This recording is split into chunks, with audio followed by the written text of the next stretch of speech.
Yo, yo, yo, everybody. How's it going? How's it going? Woo! We're here. I don't know where SYNTELL is. He just disappeared. Yeah. He's like, fuck this stream. What's up, Arpit? What's going on, everybody? You can lower that music a bit. Okay. Just down.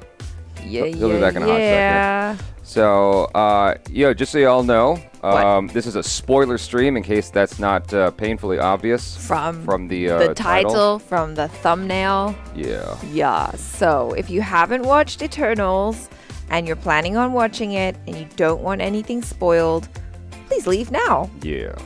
This may not be the place for you. Yeah. Oh, we spilling all the tea today, baby. All the tea.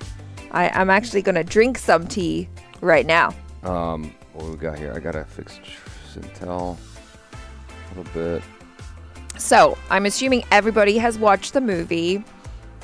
We had the Rotten Tomatoes up a bit ago. I haven't seen if there are any changes now that the general public has had a chance to watch this movie, because it was not looking good from the critic scores. And if you guys have seen our review, then you know exactly how we felt about it. But I'll just reiterate my feelings anyway. Yeah, let's start with that. Yeah. Go ahead. So there were things that I really liked about the movie, right? I thought that they did a really great job with character.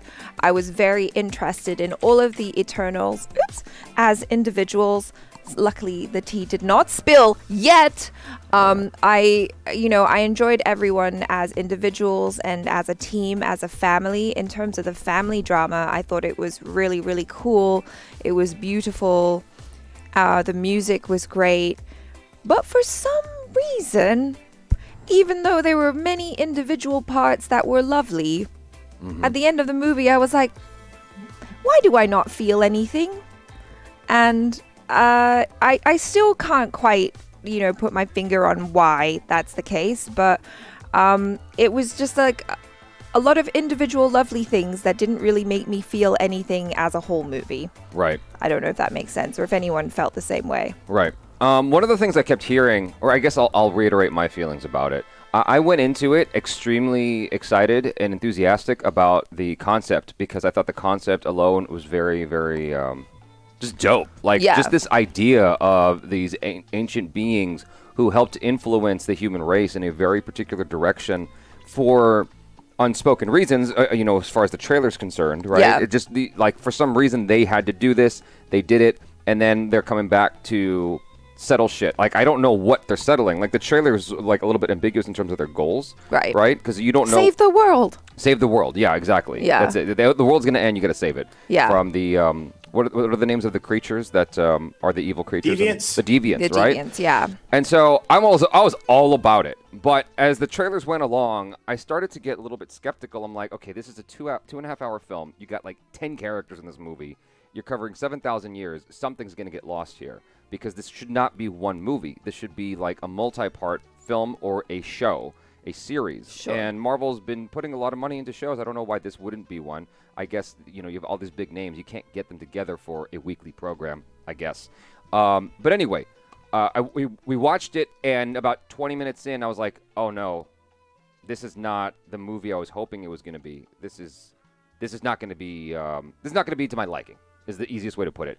And at the end of it, I turned to ACHARA and I didn't say kind words about the movie.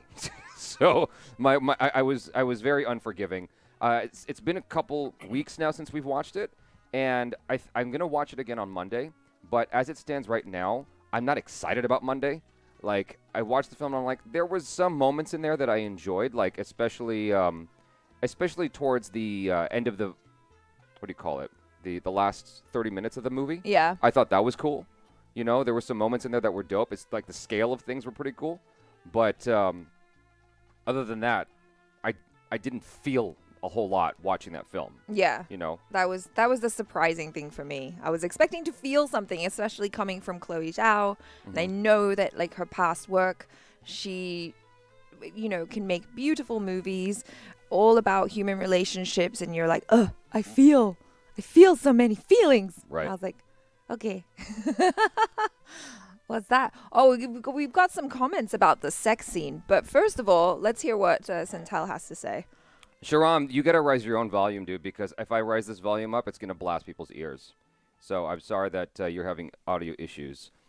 Sometimes OBS goes up and down, and I have no control over that. Yeah, don't want to blast your that over the ears. course of this stream, then I'm sorry, you just gotta wait it out. So, but anyway, yeah, I didn't love the movie. That was my feeling at the end of it. And there are people who were saying, oh well, this is the least Marvel film in the Marvel series so far. Yeah. And I'm like. And a friend of mine, actually, before I get to SYNTELL's opinion, I want to read this because it's from a common friend of ours, a mutual friend of ours. This friend said, I watched it again today, and I liked it better. I realized if I didn't look at it like a Marvel movie, it was pretty good. And I fundamentally disagree with that. Whether it's a Marvel film or whether it's not a Marvel film, this was not like to the quality I was hoping. It's that simple, Anyway, go ahead, SYNTELL. Oh, It's your turn. all right. Yeah. Yeah. We're passing the mic. It's interesting. Okay, so here's what's up. I feel a lot of people have buyer's remorse. They went out to get a product that didn't live up to the expectations that they initially thought they were going to have, and they voiced those opinions. And for people that have bought gadgets, games, anything, especially on something like Amazon, and they read the reviews first, they already have like a good measured level of expectations. You're like, oh, this gadget doesn't do X as well as I thought, but it did Y and Z really good, this, that, and the third. So I had a different type of approach regarding some of the early adopters because you've already, you had an expectation and it may not necessarily be met. I went into it thinking that this is going to be an absolute piece of trash film. It's not going to be a comic book film. It's going to be horrible. It's going to have the big head. I went in there with almost every kind of negative feeling that you could possibly have. And I think because of that, because I got a chance to read the reviews and watch other people play with this gadget and say, not my toy, I got a chance to pick it up and be like, hey, it's not that bad. I was like, this is actually pretty decent. Yeah, that's what I was hoping was going to happen because if you lower your expectations, then you'll go in enjoying it more. Yeah. I do think that Jaby says something that is very important. And it's two things. One, this should be a TV series because it's far too many characters. It's just way too many characters to make a story, to have some type of attachment to any of these characters in the span of 2 hours or however long it is. That's just silly. So it needs to be a series. And I'm hoping that they do this to introduce us into the world, and then the Disney property decides and was like, well, if there's going to be a better way to expand upon this franchise, then we need to do it in series form and not continue it in cinematic form. Hoping they do that. The other thing is, I think the other kiss of death for this franchise, and that is, unless they find a way to significantly increase its importance into the MCU, it should have been its own thing outside of the MCU. It should not be connected to the MCU. I think its power is good enough to stand on its own. It's just this thing. It's like, this is just a Marvel story, and you should just take it for what it's worth. Because there are a lot of times I felt myself trying to figure out how do these pieces connect with the overarching Marvel story. Because that's kind of what we do. We look for Easter eggs. You look for clues, context. How is this all going to blend together? And it seemed like it could just kind of like be its own thing. The second thing is just scale was a little off to me. I thought the scale was really good at the very, very, very end when you get a chance to see whatever the dude's Hillith, whatever the Bitman god's name is. When you get a chance to see him and he just totally takes up everything in the sky. But then the scale was really wrong when they showed the actual birth of this Celestial. not an eternal, this celestial being born. Yeah. And then you could actually see the fingertips. I'm like, well, if he's the size of a planet, you wouldn't only be able to see at most maybe one fingertip within your field of view, because it's just that it's the size of a planet. So I thought the scale was really off. I think they made him way too small. It's just small little nitpicking. There just wasn't enough time to explore all of the characters. But it's not a steaming pile of turd that a lot of people claim it is to be. Is it different than most Marvel movies? Yes. It's its own thing, and Marvel is trying its best to define the superhero genre in unique and interesting ways instead of it just being a guy in a cape showing up saving the day. Yeah. So they tasked Zoe with something that's going to be really difficult to do, and that is to steer these properties into a new way of viewing it. I think Logan was far more emotional than Eternals was, but it had more time to expand upon one particular character instead of, what is it, like 8, 9 of these cats? Let me tell you something, Yeah. dude. We watched a movie called Encanto the other day from Pixar or Disney. Disney animation. And we need to put our review out. I'm going to put out a review out for that movie soon. You're dealing with a film that is about a family who all have superpowers. Right. It's a family of superheroes. Right. They all have superpowers, and it's a drama of this family sort of breaking apart and coming back together. Sound familiar? Mm-hmm. Encanto was so much better than Eternals, and it was 90 minutes long. Okay? A kid's musical crushed Eternals for me. I felt emotions watching Encanto. Both E-titles, both by Disney. Like, the parallels are there. It was just a much better film. I recommend everyone watch Encanto. It's a musical. If you're not into musicals, you may not enjoy it as much. But I thought it was just like that. It did everything for me that Eternals needed to do, which was I got emotionally hooked. Because without dope action, which Eternals lacked, you need the emotional part, which is why they hired Chloe Zhao. But I don't know that it was necessarily her fault. It was like from the get-go, I was not enjoying Eternals. Like when they introduced themselves to each other on the ship, like, "Hi, I'm Harry," or whatever his name was on the when they were looking down at Earth. Icarus, yeah. You know what I'm saying? I'm Harry. Hello. Like that's the wrong Harry. Everybody wants to talk about Harry Styles, okay? Right. But yeah. But like when they were introducing themselves on the ship, I'm like, something just feels weird immediately. I don't know why. I don't like this. I just don't like it. It was just, it didn't feel like. What's the word? Well, they're not. Otherworldly. It didn't feel. Okay. It didn't feel like, you know how when you watch a Denis, what's his name?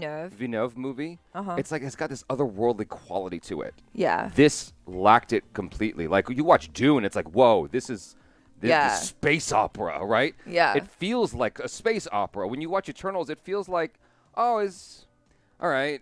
I just didn't feel much. I don't know if that makes any sense. Yeah. But we got a couple of comments I want to Cousin Omar says it's a documentary. It's not a movie, which is actually an interesting comment because, you know, I feel like Chloe Zhao films kind of have that documentary feel, right? Like her background is kind of taking people and working with them and creating these stories that are, you know, kind of based off of their own lives and working with non-actors and kind of pulling stuff out of them. And so, yeah, I mean, I guess when applied to this, maybe it kind of translated into making it feel more like a documentary. When we left the theater, I was talking to different people, and there was a handful of folks, maybe 2, who said that they really, really liked it. Everyone else I spoke to at the theater was not happy. They were like, "It's cool." It's like, it's sort of that justification people felt coming out of watching The Phantom Menace. Like, it was cool. Like, you know, it was, and then like years go by and everyone's like, The Phantom Menace sucks. It's like, I feel like Eternals is going to have the same thing where more and more people are going to be like, yeah, this wasn't good.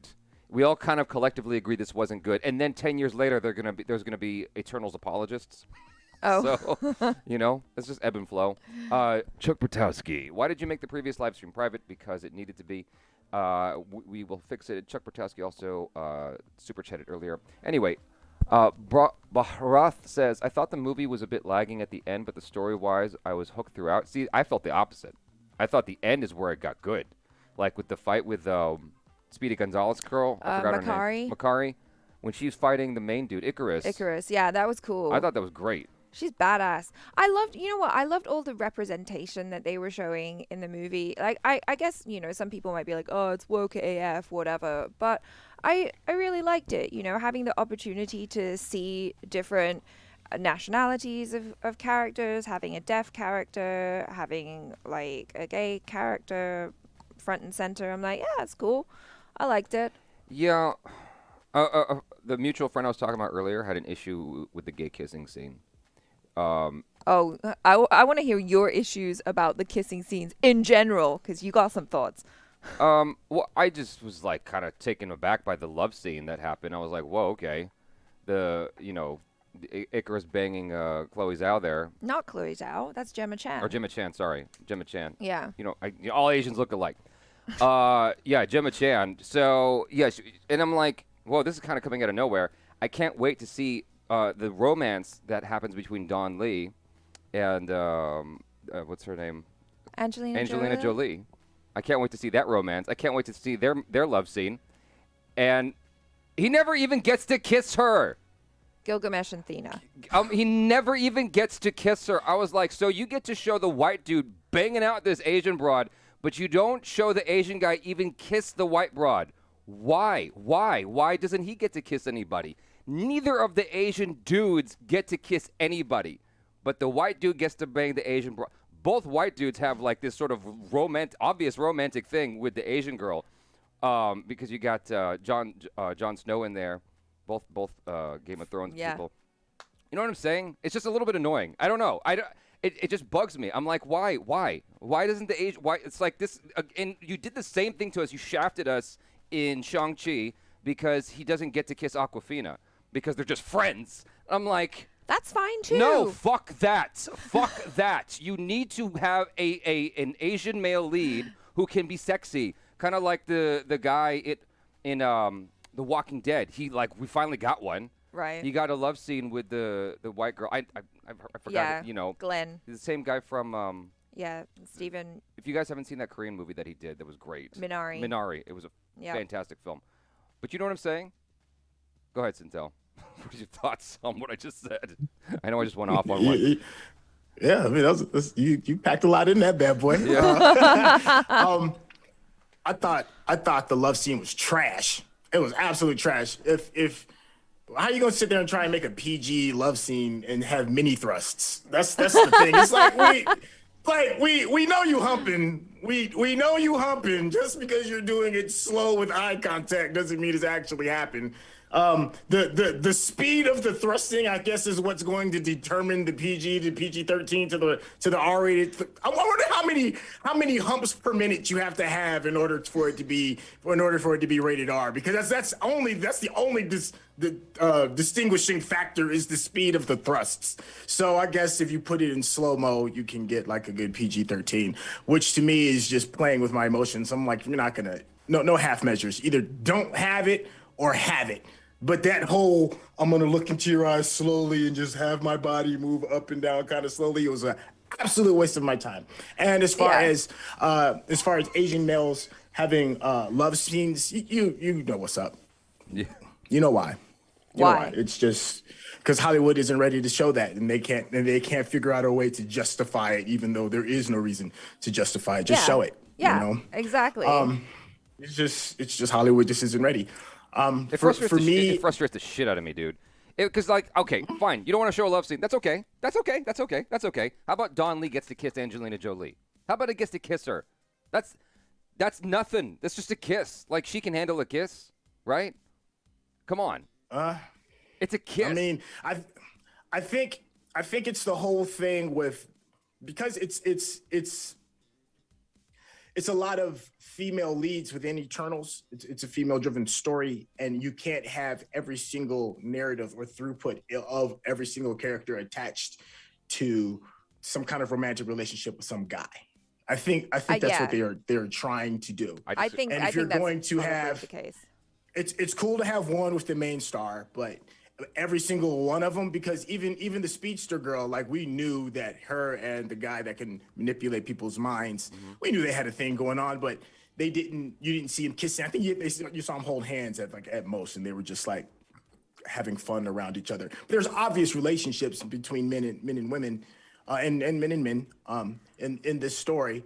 But the one that where they really want to stick the landing, the two that they really want you to see is the gay relationship, and they want you to see the relationship between her choosing which man is worthy of her love, with the leader of the Eternals. Everything else is just an afterthought, and it's just the nature of having a relationship that doesn't involve some type of physical intimacy. Right. Well, here's the thing. After 7,000 years, I'd forgive it that everybody's in love.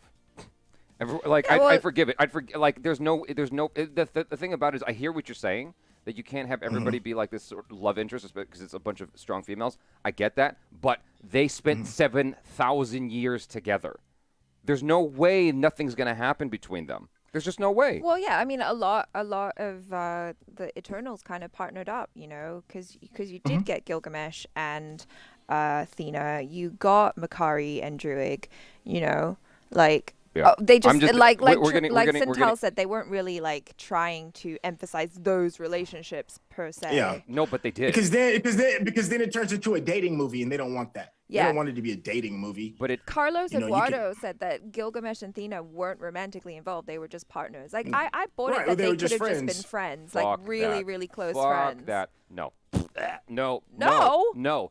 No. He was in love with his beer spit. 7,000 years. She ain't got no other dude. He ain't got no other broad. 7,000 years alone. You're telling me nothing's gonna happen. I can't spend 7 minutes without thinking about it if I'm with a girl alone. Like something's gonna come up. It needed to be addressed. Like, oh yeah, we tried. Like, say something. Like, address the elephant in the goddamn room or the celestial in the room, please. Like, address it. You know what I'm saying? It's the redundancy. It's the redundancy. Then every single story is a love story, and then it really gets bogged down. I understand why. I get it. Yeah. I'm not saying you're correct. I think you're right. You are right. But I understand why the marketing in order to save story, because as much I'm not offended by love stories by no means, but I'm not sure if I'm necessarily coming to a Marvel movie to see a 5-story couple arc on relationships. That's tough to sell. That's really difficult to sell. And even though it is that, but they try to tone it down and only go over the top with it with only 2 relationships where you can see the physical intimacy. But you can't have every single one of those relationships. Like between the guy that mends minds and the speedster, they could have gone in depth in their relationship and how she could help save his mind from realizing that taking over people isn't the thing to do. The relationship between the guy, the black dude and his lover, they could have gone into more depths about loss and loving human beings, but they didn't. They chose not to. The same thing with Gilgamesh and Angelina Jolie. Like, you can go into the weeds on all of them, but nobody really wants to see that. Not for this type of property. So you have to tone some of it down. I want to see it. You're not trying to see no 5-way relationship Marvel movie. No. I don't need a 5-way relationship, but I need the Asian dude to get something. He didn't even get to hold. He got to hold her hand. Yeah. That was it. I'm like, yo, fuck. Do you know what? I think Alvin Manalur makes a nice point. He said, Thena said the reason Gilgamesh stayed with her is because he said, if you love something, you protect it. What kind of love, you can decide. Oh, my God. It doesn't I decided I don't like that kind of love. And also, many people... it's about a relationship. But many people in the chat are also making the point that they're not human. So okay, then why did Chloe, Gemma Chan and Icarus get together then if they're not human? Because the robots banging. It's 2 dildos going at it for the that's pretty much what it is. They're a bunch of sex toys. Anyway, to answer your question about why the slow thrusting and whatever, so I don't mean to get bogged down in this. To answer your question about why the slow thrusting, that's not for you. It's for the ladies, because the ladies want to see that. That's the fantasy, is that they're Gemma Chan having a very sensual, romantic situation with Icarus before he betrays her. So, you know what I'm saying? Because women like that shit. So GC Nightwalker says, for me, Thena and Gilgamesh were more platonic. Even if something happened, it would have been friends with benefits. Show me that. Show me that. We didn't have But you got that in other characters. You already have that in other You characters. had time to show Icarus banging out Gemma Chan. You have time to show Don Lee kiss Angelina Jolie once when he's dying. You can show it. You can show something. She sits next to him crying. I'm like, what? At least give me that Crouching Tiger ending where Michelle Yeoh's holding Chow Yun-Fat as he's dying and she kisses him. Give me something like that. I don't know. Am I asking for too much for the Asian guy to get some? Fuck. I mean, what? Oh my God, I always forget his name's the guy that was shooting lasers. Don Lee. Okay, hold on. So Gabriel hold on a second. Gabriel N says Angelina and Don Lee said they're platonic. Don Lee at the premiere, if I'm not mistaken, hinted at something more. He said when he was at the premiere being interviewed in one, he hinted at something more just before we watched the movie. I think that sort of set me up for that. But even if he didn't, I would have still been looking for it. 7,000 years they're together. Well, 7,000 If- years. okay, I let me tell you forget who something. said this in the comments, but 7,000 years for an immortal is not really that long. Whatever. If I mean, if me and some Sin- of them if- have been around for millions of years. Look, I mean, me and so- SYNTELL are straight as a fucking arrow. But if we're together for 7,000 years, you best believe something might come up in our heads of like, we got a long time together. Yeah, no, I think that's gross. I think it's gross, but I think that's gross too for me because I'm not into that. But 7,000 years, something's gonna happen. Okay. I'm bored. I'm bored. Yeah, exactly. These two people are alone for 7,000 years. Some Brokeback fucking mountain stuff is gonna happen at some point. It's just gonna. It's just gonna. 7,000 years. I'm cold. Let's cuddle. What's know what I'm that? saying? I don't know. Just roll with it. Anyway, that's all I'm saying. Anyway, so did I address your thing about the love scene, SYNTELL? Why it's slow? It's not for you. Women are looking for sensual. That's it. The RPMs, man. It's the thrust per minutes. That's what I think it is. Okay. You cannot exceed so many thrusts per minutes before you go in the rated R category, and Disney was towing the line. So half okay, measures, that's what I man. meant to. No That's half what I meant to say. So, the audio might go up and down a little bit. I apologize for anyone who's experiencing that. It's just OBS doing OBS's thing.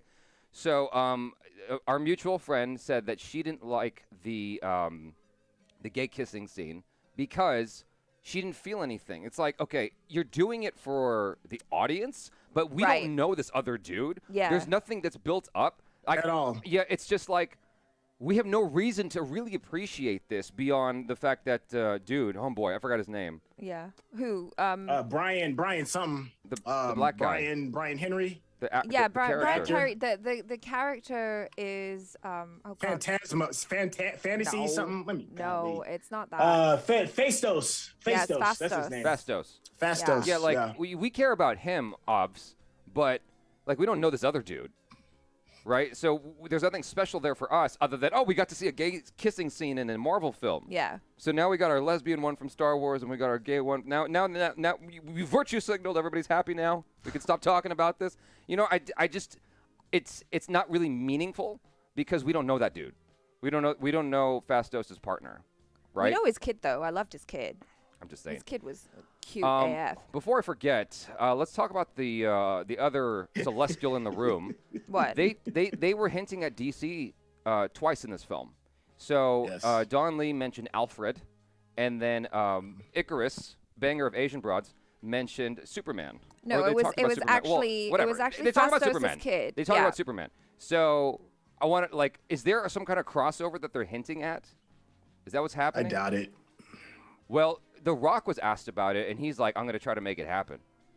Yeah, I saw that tweet. I saw the tweet because it was the tweet with him and that movie that they're doing with Ronald Reynolds. So they're trying to do a Deadpool, Black Adam, and Wonder Woman type crossover or whatever. I think now, as far as like outside of the bounds of the MCU and the Spider universe and all that, if it's like its own self-contained one-off thing, maybe. But as far as all of that being incorporated into those universes, I definitely do not see that happening. No, not it being incorporated. Cam K says DC is canon as fiction in the Marvel universe. I mean, that's kind of how I took it. It doesn't mean anything though, because in Into the Spider-Verse, Miles Morales is reading about Peter Parker and then becomes friends with Peter Parker and becomes Spider-Man. So he's reading Spider-Man comics in Into the Spider-Verse, right? Am I remembering that correctly? I thought he was. Oh, so you're saying like the real characters are going to be in the real DC characters? That's what he's actually, saying. the real characters live in their universe. No, I think that's just a reference to the comics. It's just like this is a fictional character within this world. Why would they do that? That's how I interpret it. There are no mistakes as far as references in Marvel movies. So why would they do that? Because it's like a little tongue-in-cheek moment for the fans, you Yeah. know, to be like I'm tired of Marvel giving me blue balls. But they already fucked me. They already fucked me in WandaVision with Quicksilver, and it turned out he was an actor. I'm like, no, bring back. No, but it's let's established be as honest. variants. Icarus is super.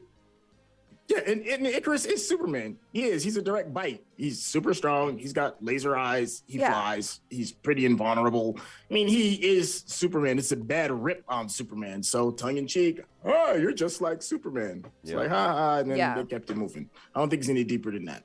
Yeah. That's what I think. It's fun. It's fun for the audience to be like, ha! Superman doesn't have a Scottish accent, though. GC Nightwalker. Why is my name GC Nightwalker and not simply GC Nightwalker? Also, Thena wasn't really mentally stable, not sure about the ethics of a relationship. That's when you're supposed to do it. Oh, gross, Jaby. That is so nasty. Why are you like this? I think that is probably one of the real reasons, like, they can't force that type of relationship because she may not necessarily be in her right frame of mind. Yeah. To be in a relationship, you know, and that's a bit forceful. How come Salma Hayek can't say Thanos? Thanos. Why can't? Thanos. I know. I like Salma Hayek so much. Okay, let me say this. I love Salma Hayek. I've been watching her since I was a kid. I think she's dope. Okay, I love her in all the interviews as well. Yeah. I'm just like, please be my friend, Salma. I love you. I am a Salma Hayek fan, but as I said in our other live stream on the live stream channel, why does she have this accent still? Like, she had it from the beginning. We had this whole discussion yesterday. She is. No. That's who she is, man. Look. Let me get this out. Okay, so like, it's also her shtick. Any human being, like, okay, my martial arts instructor she's Spanish from France, right? And when she came to the States, she retained her French accent, but her actual French, her ability to speak French completely changed, so much so that when she spoke to her family, she sounded like a foreigner. Yeah. Because she wasn't practicing her French as much. Yes. Right? So just naturally, over the course of 20 years, the way you speak changes. Over 7,000 years, the way their accents was consistent, right? Don Lee still had a thick Korean accent at the end of the movie, right? I'm like, okay, I get that these are actors, but like, it just pulls me out a little bit when you start them off with like this broken English accent or whatever you want to call it, and then it's still there 7,000 years later. Am I the only one who is noticing this? Like, shouldn't it be like it starts one way and then ends a different way? Well, that's Go ahead, SYNTELL. Okay, go ahead. Yeah. You go ahead. No, I was just going to say, I agree with you only because it justifies my argument as well. I agree with you that if you're going to start as one language, then you should maintain that language throughout your existence, probably, in order to maintain some type of consistency. Consistency, right. So if they started out in ancient Babylon, then they should have a Babylonian accent or whatever that is, whatever that accent is. But for me, and also in that same light, for me, it makes no sense that you are going to have people that have genetic mutations due to migration of the human species that early in Mesopotamian times when that hasn't even happened yet. So like you're going to have people that look all these different ways, but it hasn't been justified yet because people haven't moved in those ways. Just say you see what I'm saying? So for me, in order to have consistency, everybody should have looked like Babylonians. There shouldn't have been like a full-blown dark-skinned black dude. There shouldn't have been somebody that looked Asian. There shouldn't have been somebody that looked Indian. They should have been all one thing because that's how everybody started off as one thing before the diaspora spread around the world. So I had a problem with that. So in order to become PC, like Asians haven't been invented yet. Neither had Indians. Neither had white people at that time. Everybody is just Babylonian at this time. You see, does that make sense? But you have people that are already depicting these races that haven't even been created. So, I just think. Okay, walk me through that. Sorry, just walk me. Can you walk me through that? So the theory of race, and it's a theory. This is a theory, is that everybody started off from Fertile Crescent, right? Everybody started from one spot in Africa. Everybody looked the same. Mm-hmm. There was no variations of different types of people when human beings first started, before the great diaspora of people moving around the world. Mm-hmm. It's because people moved around the world and because intensity of light, different environmental factors, everybody's physical traits started changing into the races that we have now. Yeah. But when the Eternals show up, they already look the part. Yeah. They've already gone over thousands and thousands of years of human beings spreading throughout the world, and they already look some kind of way. So I was like, well, why doesn't everybody just look like they're Babylonian? Everybody should just have look this one thing, and then as the human beings race spread and become a part of their own like collective races, I think that then I don't know, these Right. robots can change into what it is that they're going to look like. I hear what you're saying, man. I think that the justification for that is that this isn't their first rodeo, that they've been doing this over and over and over again for different. That's a very good justification. Yeah, different. They've been programmed. They were programmed. Yeah, there's other extra exoplanets, other Earths, either exoplanets or other universes. Yeah, other they've been Earths that doing this they've for been a doing long this. time. Yeah, and so that's Yeah.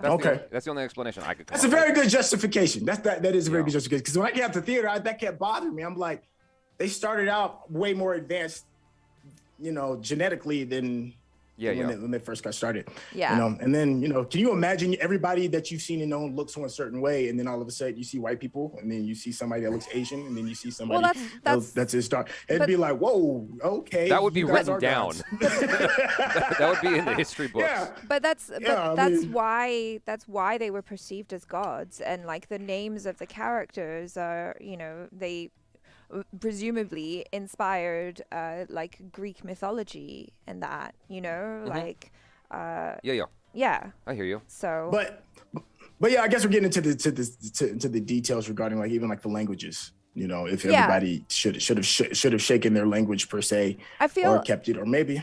I feel like it's Right. one of those things where yes, what you're both saying makes sense, but it's like for the sake of a movie and for cohesion, it's like, okay, they just kind of represent different types of people that will be in the future, and they already have the accents, because it would be way too much time and way too much effort to get all of these actors to kind of do that progression in the accents or whatever. Who knows if they're even actually able to do that and like neutralize their accents or learn different things, and like how much time they had with this A-list cast to do all of that, I guess it makes sense.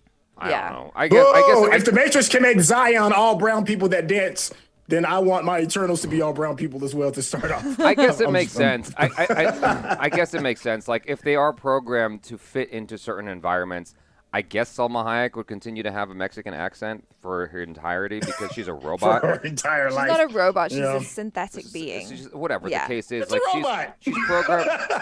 So then we have to go under the working assumption that everywhere they go, every Earth they visit has the same group of people with the same accents. Then, in order for that to make sense. Yeah, it's just like Right? when you think Yeah. about it too hard, it kind of starts Because to fall when apart, they arrived on Earth, like, did English exist as it was when the Eternals are? You know what I'm saying? No. That's what I'm saying. English didn't exist back then. So No. why would she have that accent then? Why would Icarus have that Scottish accent? It just like unless the Eternals. Listen, it doesn't even matter. Yes, it does. It's inconsistent. It's weird. So just I'll tell you why. Because you have to have the diversity in order to placate to, the times. here's an You have to have everybody. Here's You an gotta easy way to have fix a dot of everything. Here's an easy way to fix it. Don't have them say shit until later in the movie. Just don't have them say anything. Like, have them communicate just with their eyes, like, because they're fucking alien beings. Have them just communicate with their, have them communicate a different way so that you don't even need, have fewer words in the flashbacks is the easiest way I can look at it. You know what Yeah. I'm saying? So, I Or don't you could do my theory and just have them all look like Babylonians with one accent. That's The true. entire movie. Yeah, Like exactly. a lot of the Babylonians look white, okay, though, to be we fair. had a super chat. Nishay Saini. What do you think about Blade's voice in the credit scene? It's been Yeah. confirmed that it was Blade's voice. Yeah. Well, that's how they're gonna tie it into whatever the other MCUs, because they're doing with the Midnight Marauders or something. Is that the game that the MCU is coming out that's based on? Oh, the Midnight Blade. Midnight Suns. Suns. Midnight Suns. Yeah, Midnight Suns. Yeah.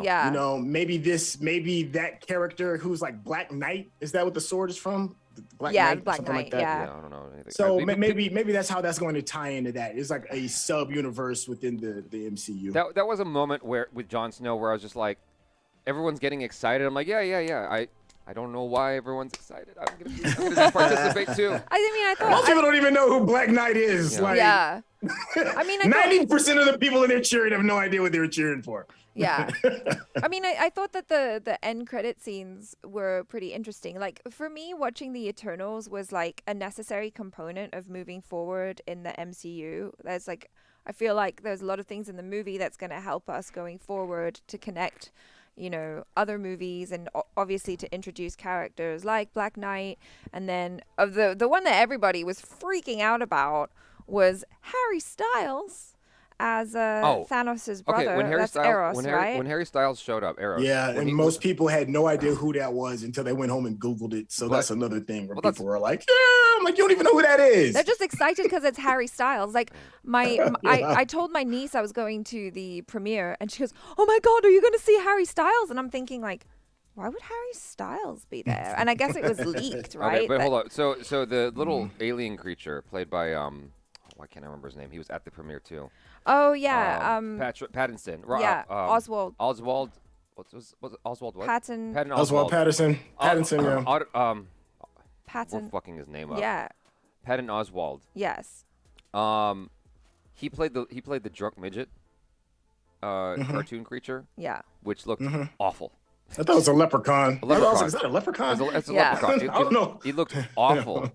I mean, the CGI on that looked atrocious. Am I the only one who thought that? It looked pretty not great. It was really dark. So I was like, okay, well, Pip the Troll. he's That's who he is. Drinking from the Pip shadows. the Troll. Yeah, you're right. Pip the Troll. Yeah. But the anyway, Troll. a GC Nightwalker. He says, well, SYNTELL, the theory is that every person today descended from Africa. Not every human ever came from there. All their bloodlines just died out. I don't understand what that means. But that's why I stressed it's a theory. Right. That's why I want to make sure I stress that it is a theory of that is how the diaspora was brought into being. I mean, none of us were actually there. We needed way more Kit Harington in this movie, dude. Oh yeah. He was like, for me, he was one of the best parts of the film. Him and the Karoon, Karun. the servant, Harish Patel, amazing. Karun and Kit Harington or Dane Whitman as his characters. Whitman, yes. Those are the shining moments of the movie for me. The non-eternal characters were the most interesting people in this movie for me. And I liked Makari in terms of like little you got a chance to see her. Yeah, I liked what she did in the movie. I liked her. I liked her attitude. I liked her character. Like she was just kind of positive and cool. They stashed her in the basement for most of the movie. I know. But like literally, they was like, oh, it's way too many black people on the screen. You got to stash one of them in the back. You know how this goes. And matter of fact, let's make her deaf too, so she don't talk too much. So that's about right. That's funny. To me, that's funny. But like that was the virtue signal machine. They're like, who can we include in here? Oh, we gotta. Oh yeah, I mean, let's call it what it is. This is that. This is like the United Colors of Bennington ad movie right here. Like it's got everything that you could possibly think of. They're like, is there any other group that we've missed out? Yeah. Let me see. Little people. Oh no, okay, we got a spot for little people. Let's bring in the whatever the dude is. Yeah. Are we missing anybody else? Like we gotta make sure we hit everything. So that is exactly what this movie is. Don't get it twisted. We do not have a straight black man in the movie. Well, I mean, what? You can't have. No, too much color. That off camera. Too much color. Yeah, I'm just saying. Too much. Like Kit Harington's character could have been, instead of Kit Harington, it could have been a black guy. Yeah. Like easily. I'm just saying. Does it make sense for the character of Black Knight though? Because it seems like he's inherited this thing, this like knight. I don't know about the character. It fits the name. So, true that. Yeah. You stupid. Black Dynamite. Oh man. Black Panther. Black Knight. I have a problem with the logic behind saving the planet too. I mean, as an Earthling, of course, I'd want my home to be survived and everything. But if these Celestials are what kickstart galaxies, which can create hundreds, if not thousands, of new worlds. That's supposed to happen, right? It's like you're trying to stop the seasons from happening. I mean, that's real selfish. I just felt like it was just kind of selfish of the Eternals to not get that, to not understand that. I'm like, you've done this hundreds, if not thousands of times, and just because you have this relationship with this puppy. Yeah, but whatever. That's like getting fired because, I don't know, you had a relationship and you love the birds that fly in your yard or whatever it is. Just do your job and get some more birds.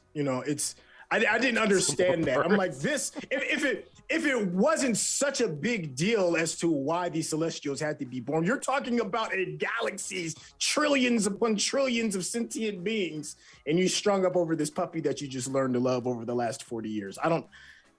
That part kind of just threw me. So I was like, okay, well, I'll work with it. Yeah. And the robots what we've come to find out, though, is that Thanos is right. You know, he would have saved everybody if we just kill half the population. Right. Then, Yeah. You know? Because they came back. Then the emergence happened. Now there's a problem. He knew something we didn't know. That's what it comes down to. One of the things that really pissed me off, and they did something similar in X-Men Days of Future Past, was Kumail Nanjiani, or Kingo, bounced at the end of the movie. In the final act, he's like, "Oh, I'm out of this fight," and then I'm like, "All right, okay, fine. He's gonna puss out, fine." But then Karun, played by Harish Patel, still follows his ass. It's like, you're the guy you've been idolizing and following for years now, is just gonna abandon the human race, and you're not gonna say shit about it. Yeah, you're just okay with it. Yeah, I had a problem with that as well. I think you're absolutely right. I'm like, this is. The definition of heroism is to go against, on type of unspeakable odds and still, fight the good fight, and especially for your own species. And then he was like, I think not. I'm gonna go back and just chill. Karun was like, and I'm right with you, boss. It's like, oh, that kind of rubbed me the wrong way a little bit, just a little bit. Yeah. How did Indians in this chat feel about the Bollywood scene? Okay. I've seen. To me, I think I've seen better authentic ones than the Marvel's rendition. That's how I felt when I saw it. I was like, I was really happy that it was being represented, right? Yeah. But I saw it and I was like, I feel disappointed because, like you said, I have seen better. I've seen way better, and Marvel has the money to replicate a gorgeously beautiful Bollywood music video dance sequence, and it just didn't happen. It just felt like a very, very stereotypical foreign idea of what a Bollywood film looks like. And the way that Kumail Nanjiani, God bless him, like, it was a really tough thing to do because he wasn't prepared to do it. Chloe Zhao just threw that on him. He said, listen, I'm cool with playing this like Bollywood actor guy, but you know that they do a lot of dancing. I'm not a dancer. And so I'm uncomfortable with doing this. And she was like, don't worry, we'll do a Bollywood action scene instead. And he was like, sweet, I'm down. And then when he arrives in London, she goes, just kidding, we're going to be doing a dance sequence. Isn't that exciting? And he's like, shit. And so he had like 4 months. It shows too a little. It shows. And it, like the way he was doing his facial expressions and stuff, I was like, I know you're trying to channel Hrithik Roshan, but it's just not working for me. And the way you're doing it makes me feel like you're making a parody out of this, which makes me feel really sad because like I genuinely love this stuff. He had some shining moments in the movie, though. I liked will him. Say, like, yeah. He's like, because someone was taking a dig at him, going, "You're an actor," and he goes, "Well, I directed movies too." It was really funny. I liked him. I liked him a lot. I just wasn't impressed with that Bollywood dance scene. But I mean, they had a lot of really great moments where they were paying tribute to, like Indian culture. Like the marriage between, what's her face. Cersei and Icarus, that was, a really lovely traditional Indian style wedding, Yeah. And so obviously the culture played a big part in the Eternals. So I thought that was really nice. So they said this SM Edit says they just used Indians as comic relief, for God's sakes. I hate that. I mean, welcome to being black in Hollywood. Hey, welcome. There's coffee in the back. Trust me, I feel your pain. I absolutely do. And ACHARA, I think you hit the nail right on the head. I feel like this was a great opportunity due to the resources that Disney has to really like put a positive, good light and make it even larger than life regarding that dance scene. I mean, you've got a freaking superhero in there for Christ's sakes. Like, you could really like impart some of that, make him shoot like some sparklers out of his hands or do some, I don't know. I just wanted something a little bit larger than life. If you're going to have a superhero doing a dance number, I want it to like really be dope. Instead, it was just good. It was good. Yeah, it was okay. Like, but if you've seen the film Dave Das, which is a stunning movie, like it kind of had that feel, but like because they didn't use as many camera angles and costume changes and all of that, I'm like, this doesn't feel real to me. You would not have one costume and like here's a question: 2 angles. Is Brian Tyree Henry actually gay? Or no. He's just playing a gay guy. I don't think he is. Yeah, because I remember because he had a very controversial scene in a series called Atlanta, where he's not necessarily putting people that are in the trans LGBTQ the alphabets in the most positive light, and he caught a lot of flack for that. And I guess one of the things is because I think he's he does his own thing. But so it is interesting that now that he's on like one of the biggest platforms in his career, he's getting another opportunity to kind of like pave over those roads. Yeah. Right. And then like and the kiss was a big one. I was like, wow, okay, you really went for it. It definitely looked forced. There was nothing passionate about that kiss whatsoever. But hey, I mean, as an actor, if that's not, your necessarily comfort zone, he pushed his boundaries. So I tried to look it up just now, and I couldn't see anything that confirmed one way or the other. I don't think he's gay. But they got an actual deaf person in here. Yeah. Right? Which is lovely. Lauren Ridloff, she actually is a gave her the least shine. But like, you know what, though? Like, she was almost a non-factor. Like, yeah. You could have had the entire movie without her in it, and nothing would have changed. The thing is, not entirely true because she fought. Hold on. Okay. She fought Icarus. There was a significant fight between her and Icarus. Yeah, and you see how powerful she is. But like, I feel like, it's almost like they tried to be like, oh, we'll just put her away and then bring her back. But she's so good as an actress, as a person, as a character, that even though it's almost like they tried to dim her shine, she was like, just watch me shine, bitches. She's like, yeah, I mean, she took it for what it's worth. But to me, she was the least of the Eternals regarding like their importance to the story, and that's disappointing because I thought her character was dope. She was, yeah, very cool. And it was just another missed opportunity. But it's so many characters. How many? There's like how many Eternals are there? There's like 8, 9 of them. Like 10, I think, actually. Yeah. But, not.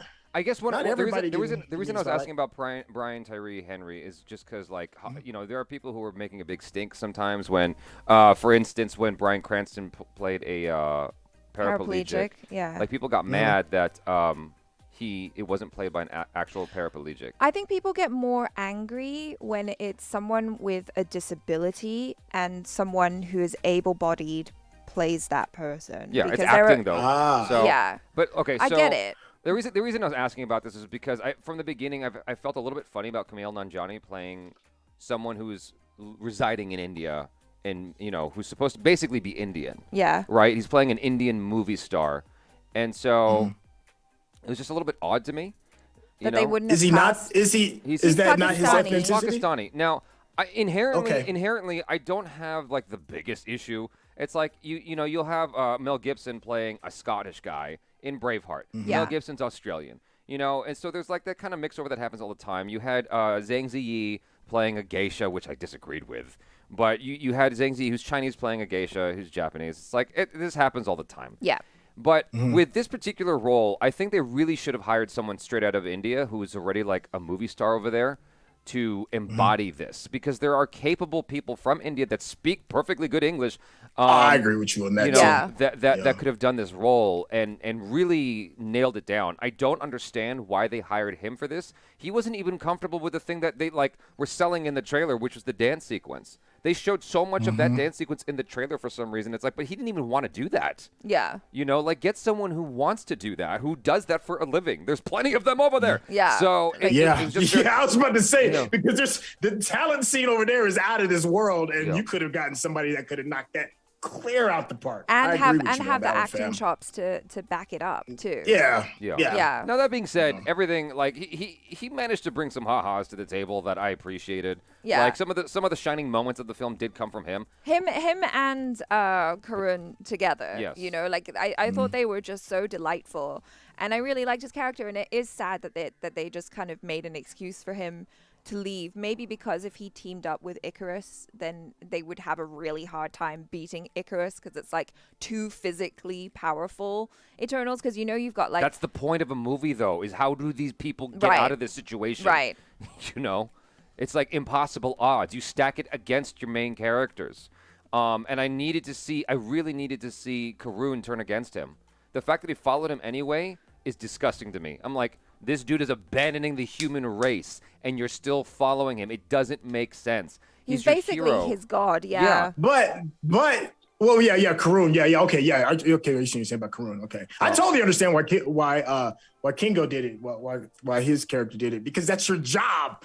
That's what you've been programmed to do. Yeah. I totally get I guess why I had a little bit of a problem with the Eternals in general, because like I guess their change of becoming humanity, of gaining humanity, as even though they're machines, steered them off the place. But I'm like, the only person that really got it right, that truly understood it, was Icarus and Ajax. Like, this is your job. You go to planets, seed the planets, so that something else can grow from it. And now all of a sudden you're like, I want to change my job description. That's just weird to me. Well, so earlier Raj, I don't know if Raj is still here. He said something to that. He says they didn't remember because every time the planet was destroyed, their memories were wiped. They believed they were from Olympia. Yeah. Right. And so yes, it was their job, but they also weren't informed about the objective at the beginning. Like they weren't told, hey, this is all going to be wiped out so that a celestial can be born. They only one person had that knowledge, which was Salma Hayek. And Thanos.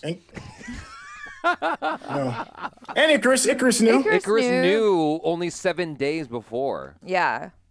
Yeah, and then but he knew he knew what the job description was. Yeah, but Ajax was gonna, He understood the assignment. That's the term. Yeah, he understood the assignment. He understood the assignment, but Ajax was like, "Oh no, but I want to save the humans." He's like, "No, lady, no, you need to die." Yeah.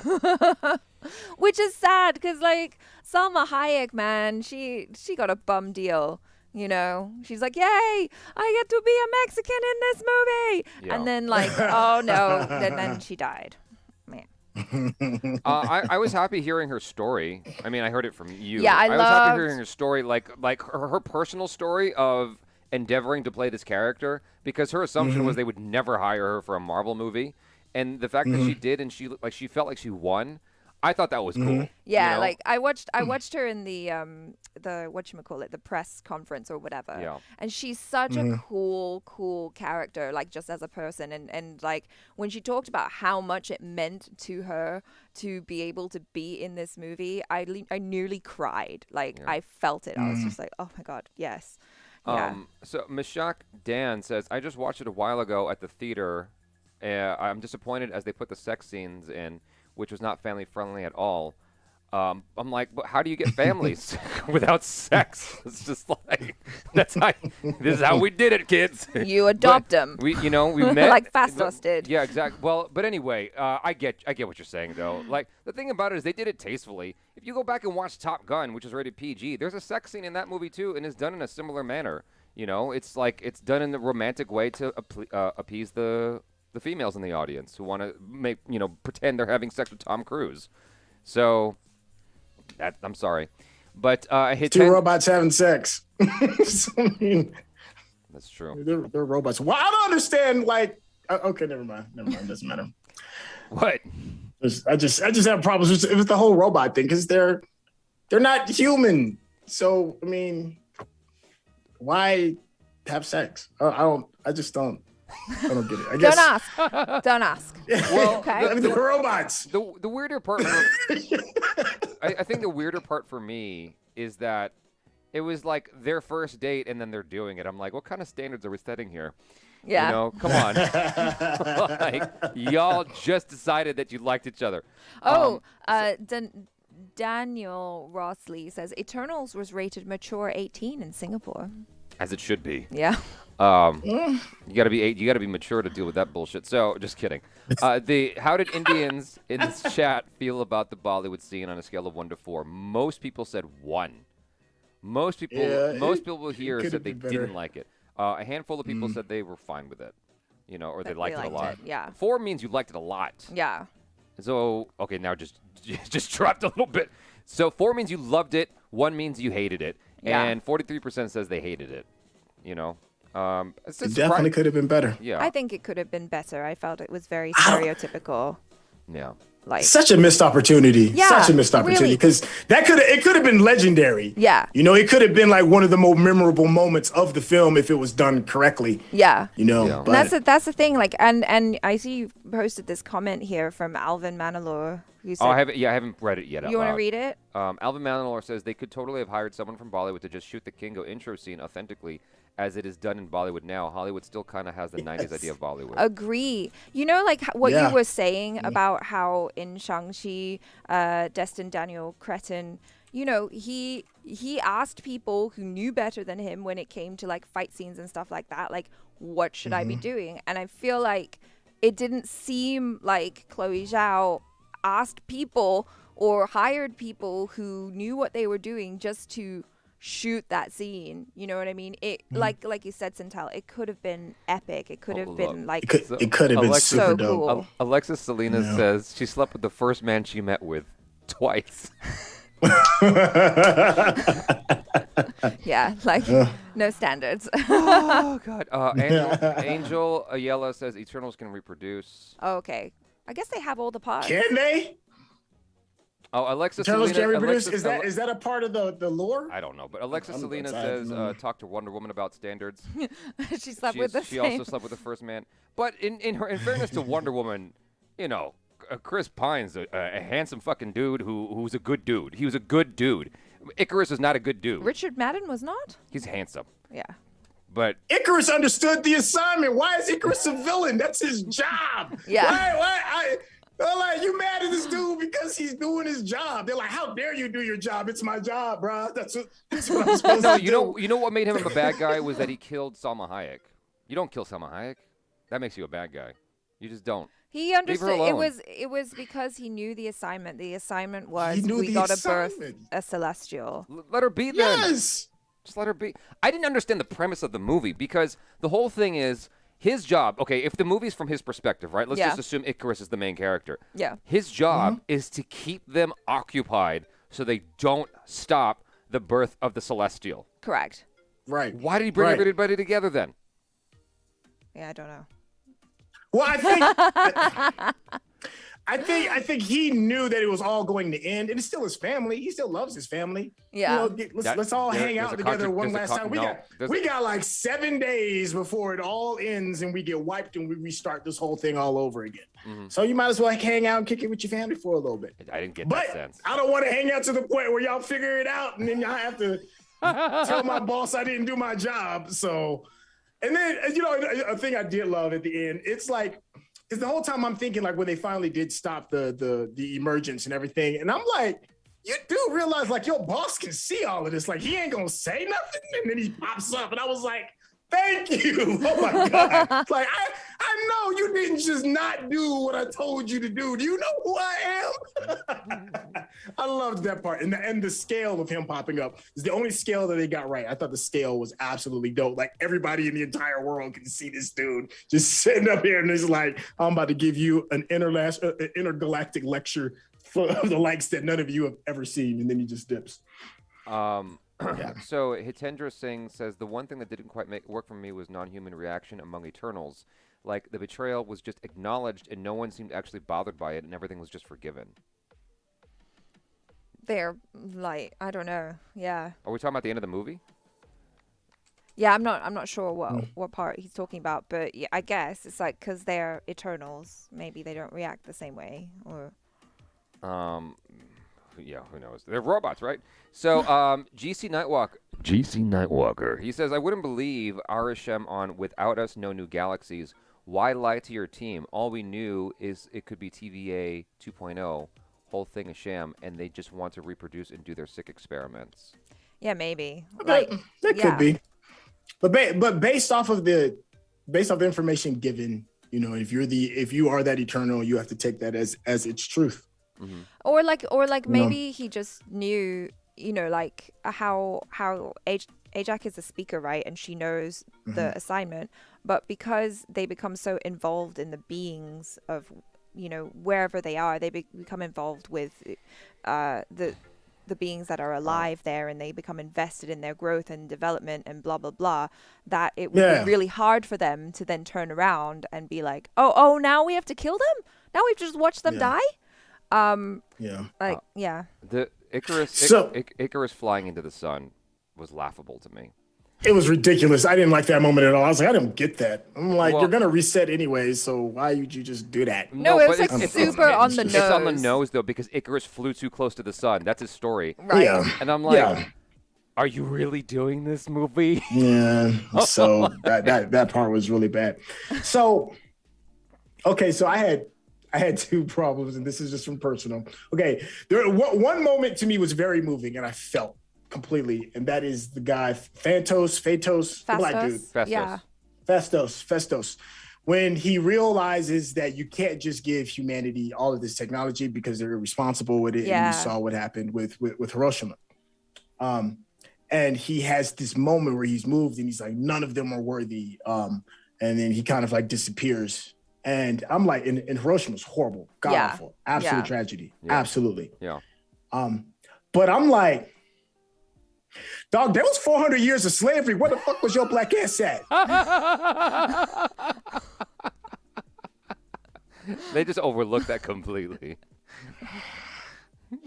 But like I said, but it's a personal thing. It's a personal thing. So, you know, I just go ahead and keep it moving. I'm like, that's where you had the moment all right. Soapbox. You know what's funny? You mentioning that, I didn't even think about that when I was watching it, and I should have. That's very obvious. It's like, why didn't that seem to bother him? I guess we can assume that if he was bothered by Hiroshima, he's bothered by slavery. We can just assume. And also to kind of like, you know, be devil's advocate against my own point, is that he was responsible for giving the tools of humanity's own destruction. Yes. So that's there's that. But which was his job. He might have come up with the whip. You don't know. Like, he could have been mad about that shit too. Maybe he made the cotton gin. He probably did come up with the cotton gin, you traitorous motherfucker. It's like you couldn't get no black people some Uzis or some cannons, bulletproof vests maybe. You know, I mean, you could come up with a mind melding machine in 38 seconds, but you can't give your own people a slingshot, maybe? Nothing? No? Okay. Kevin Lopez says, to be fair, even that part was brought up by the Wakandans when they said they'd rather remain an isolated country from the rest of the world. That's right, because Killmonger brought that up. He talked about how, you know. Yeah. It does seem like, okay, if you're going to talk about it in Black Panther, it does seem like a missed opportunity for it not to be addressed in Eternals. But maybe we don't. Does the black audience really want to see that, though, is the question. No, man. I mean, would you have felt better watching Eternals if they showed some slaves in the movie? Is that really going to make you feel better? That's my question. No. It would have been too distracting from the point of the movie. I'm glad that they didn't do it, actually. I am. Yeah. Because it's like, it would, just the Hiroshima thing was good. And it's on the nose because this is a creator, and one of the greatest creations turned deadly is the A-bomb. Yeah. So it's right on the nose. But now that you said it, I'm mad that it's not in the movie. Like, I want a moment of him wanting to intervene because he fucking can, and he can't. I like that. No. That could have been a quick. They should have just shown a montage of him just being in emo state, like him trying to constantly like, no, but I can't. Like, you know what I mean? Doing this sort of like dance, the shuffle of like, but I want to intervene. My people, like he can't step in. Hiroshima, it's just one thing after another. It's like, you know what? Fuck it. Let me find me a man to settle down with. I'm out. No, but then it came back round, right? Because then he had a family, he had love and everything, and then it gives him a reason to fight for the planet because he has a child now. Yeah. You know? Yeah. Sure. Sure. Yeah. I really, really wanted more Jon Snow in this movie. That's No, he's coming. He's coming. He's got his own movie, or he's coming as Black Knight. Like, don't worry. I still, you know. yeah, okay. And everybody's losing their mind about Mahershala Ali. You know, I like nobody knew that was Mahershala Ali the first time you heard his voice. No, I didn't. Yeah, because that's not a voice that you hear off the top of your head and you know exactly what it's like. You hear Samuel L. Jackson's voice, you know it's Samuel L. Jackson. Yeah, right. There's no way about it. So when people were like going crazy over like the leaks about the voice, and then they Googled it and then they found out that it was Mahershala Ali, I was like, calm down. Yeah. Nobody can recognize that voice. Okay. But Blade, hey. Yeah, Blade. I love Blade though. I'm super excited. So, Solo Cassiano says you look for too much problem in this movie. Here's the thing: is I can be very forgiving of a film if most of the parts are good. It's like, but it's like when you don't love it, then all the bad stuff looks even worse. You know what I mean? It's like you can forgive certain things along the way if the whole like makes you feel something, but this is a film that was just had riddled with issues.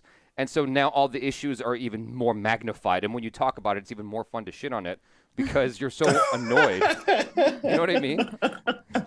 And also, I did enjoy the movie. I thought I was entertained. It's not a Marvel top 10 by no means. No. But I enjoyed it. I was honestly kind of bored.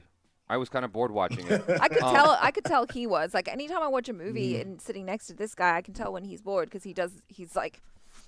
fidgeting. Yeah, I enjoyed the Bollywood references, like because there's this whole thing in Bollywood about nepotism, and Kumail Nanjiani is like, it was my grandfather, then it was my father, now it's me. And it's just him every single time, and it looks exactly the same. I thought that was clever. So that was a great bit. We have some comments here I just want to address real quick. So Yasar Kungda says, what are your thoughts about ban on Eternals in some Middle East countries? I am not surprised at all. I don't know what to say about it. I don't know why, other than the sex scene, maybe. I was going to say why. Is there something that I overlooked regarding the sensitivity? Regarding sensitivities, like you seeing girls' necks maybe too much? No, I mean, what? It's not that. I think it's probably the sex scene. You're seeing their wrists and their ankles too much. I don't know how conservative these countries are that banned them. Right. Well, the Hanging Gardens of Babylonia were in there, right? Isn't that what where their ship was? That was supposed to be like the Hanging Gardens. Yeah. So was that like depicted incorrectly? Were the people depicted incorrectly? I think Disney tries. I think Disney, with the exception of the Bollywood scene, I think Disney goes out of its way. Oh, someone said it's the gay stuff. Cam K. Oh, the gay stuff. Okay, kiss. that makes sense. That makes sense. But Disney goes out of its way to be as, I guess the easiest word is respectful towards as many people as possible. It's like going out of its way to be respectful to the point that it's a little bit nauseating. Right. So it's like when someone bans them, I'm just like, come on. There's a lot of people on this planet. So, like when Shang-Chi got banned in China, I was like, for real? Like, what didn't they do for you? Like, it had Chinese characters, they had actual Chinese actors or actresses, and they're speaking Mandarin. I'm like, I don't know what more you want from this movie for it to be something that can be shown in China, other than like Winnie the Pooh rocks, like I don't know what you want. So man, I think they even tried to address it too, because Disney addressed the original Mandalorian and its misrepresentation within Shang-Chi. So I think that was kind of like a bit of an apology, right, in a sense. But then again, it was like their whole issue was like based off the source material, which was racist at the time. At the time, they probably didn't realize they were being racist. Yeah. It was a racist comic book by today's standards, so that's why they were upset, is what I was told. But like you said, man, I don't know how you fix that other than just not do it. Right. And they're not going to do that. So Hitendra Singh says, "Hey, what if Thanos had Madweir to look like Thena? to like Thena. Oh, to like Thena. I don't. Can you read the question? Well, hey, what if Thanos had Madweir too, like Thena, which means he had this intention of reducing population as part of his earlier programming, but didn't really know why. Yeah. I don't know what to do with that information. Well, because the Madweir was the sickness that she had, which is basically that she wasn't properly white, right? And so She had a corrupt hard drive. Yeah, memories of other planets was coming back. Yeah. It wasn't a corrupt hard drive. They were just ghost files from the previous hard drive. From the previous hard drive, just knocking about in her head, right? And so, yeah, maybe Thanos knew some reason why he had to eradicate half of the Earth's population to actually save the Earth, or to save planets from the emergence. I think the overall quality of the film just didn't work for me.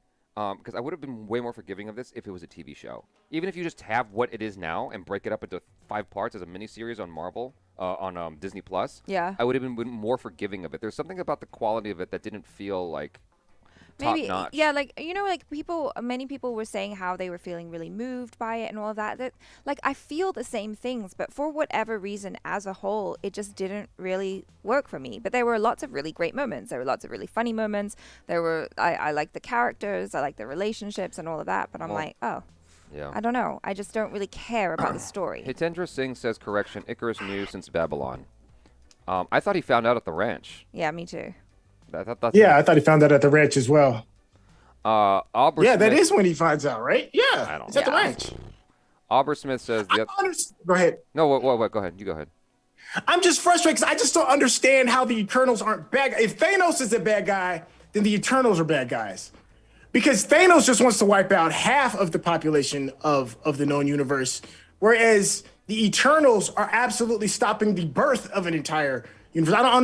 I don't get that.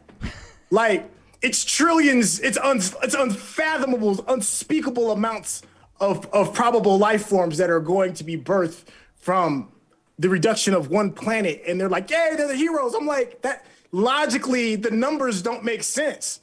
I don't understand how you're a hero. Because we're invested in our planet, that's why. Because we're inherently selfish. That's selfish. You're not thinking about the greater good. Put however many to the power of what trillion types of sentient beings and life forms. Yeah. For one planet. And they're like, yay, they're the heroes because they denied life to all of that. Because clearly we are the best. It doesn't compute to me. Yeah, well, the movies. Yeah, that's I kind of don't get the inherent concept of what makes the Celestials. Honestly, it sounds like the Matrix to me. Like we're all just batteries to power these other beings. Yeah. But I'm like, how does that work? Is it Tesla? Is there like a Tesla coil I don't know about from us to the Earth, and that's what powers the Eternals? Yes. Okay. I just didn't. In a sense, yes. Okay. Yeah, because the seed is in the planet and it gestates off of the life force of the things that inhabit the planet. Right. That's why when Thanos snapped and wiped out everything, that's why it was such a why humans? A big deal because all of that food. But why humans? Why there's way more ants than humans on the Earth. Why doesn't that matter? Because it's the reason why they needed to help humans develop is because of the cognitive power, the brain power. It's the higher level beings. Those are what they target. So it's not ants. How does that make any sense? Because that's what they established in the movie, dude. But if you're using that doesn't make sense. That just doesn't make sense. Before humans, there were dinosaurs. Those are pretty big fucking creatures roaming the earth. Right, but they didn't have technology. They didn't have the capacity for higher thinking. Yeah. That's why Phastos is there. That's why they're there to help them grow, to develop, to make technology. So they have brain, and then that makes celestial. That's what they're saying. Yeah, the consciousness. Yeah, it's like that consciousness is the power that fuels the seed that forms. All right. The Celestials. All right.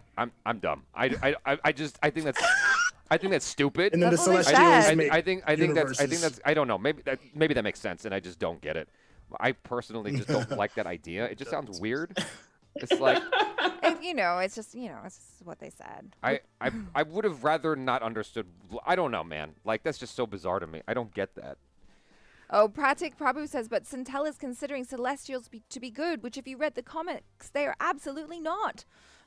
Oh, okay, and I have to digress on that. I have not read the comics, but based off of the information that has been given to me on this movie, I'm having a hard time understanding. I'm sure as if they make a part 2 and they add additional information that what we know was originally a lie and there's some real nefarious thing that's going on behind the scenes, and I will absolutely back away from what I'm saying.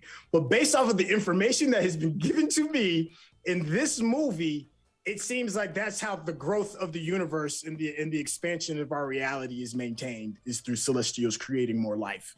And you just stopped a celestial from creating more life because you love one planet. Or, if Okay. we're going with this, like, celestials are the baddies of, like, the universes or whatever, is it that you have been fed a line by your employer, by your boss for a really long time, and you don't know their ulterior motive, which, as you say, maybe it is nefarious, and you don't know, but you've been fed this belief that this is the way, this is what you're supposed to do, and suddenly over time, you come to your own realization and you go, you know what, I call bullshit on that, and I'm gonna say no. I'm gonna say no, boss. I'm not gonna do that anymore. And then maybe this is that. Yeah. That probably makes more sense. That probably is what it is. I just, if these are like ancient beings with all this technology in the world, I don't know how you got these broken things where one stuck as a kid, one stuck as deaf, one stuck with a Mexican accent.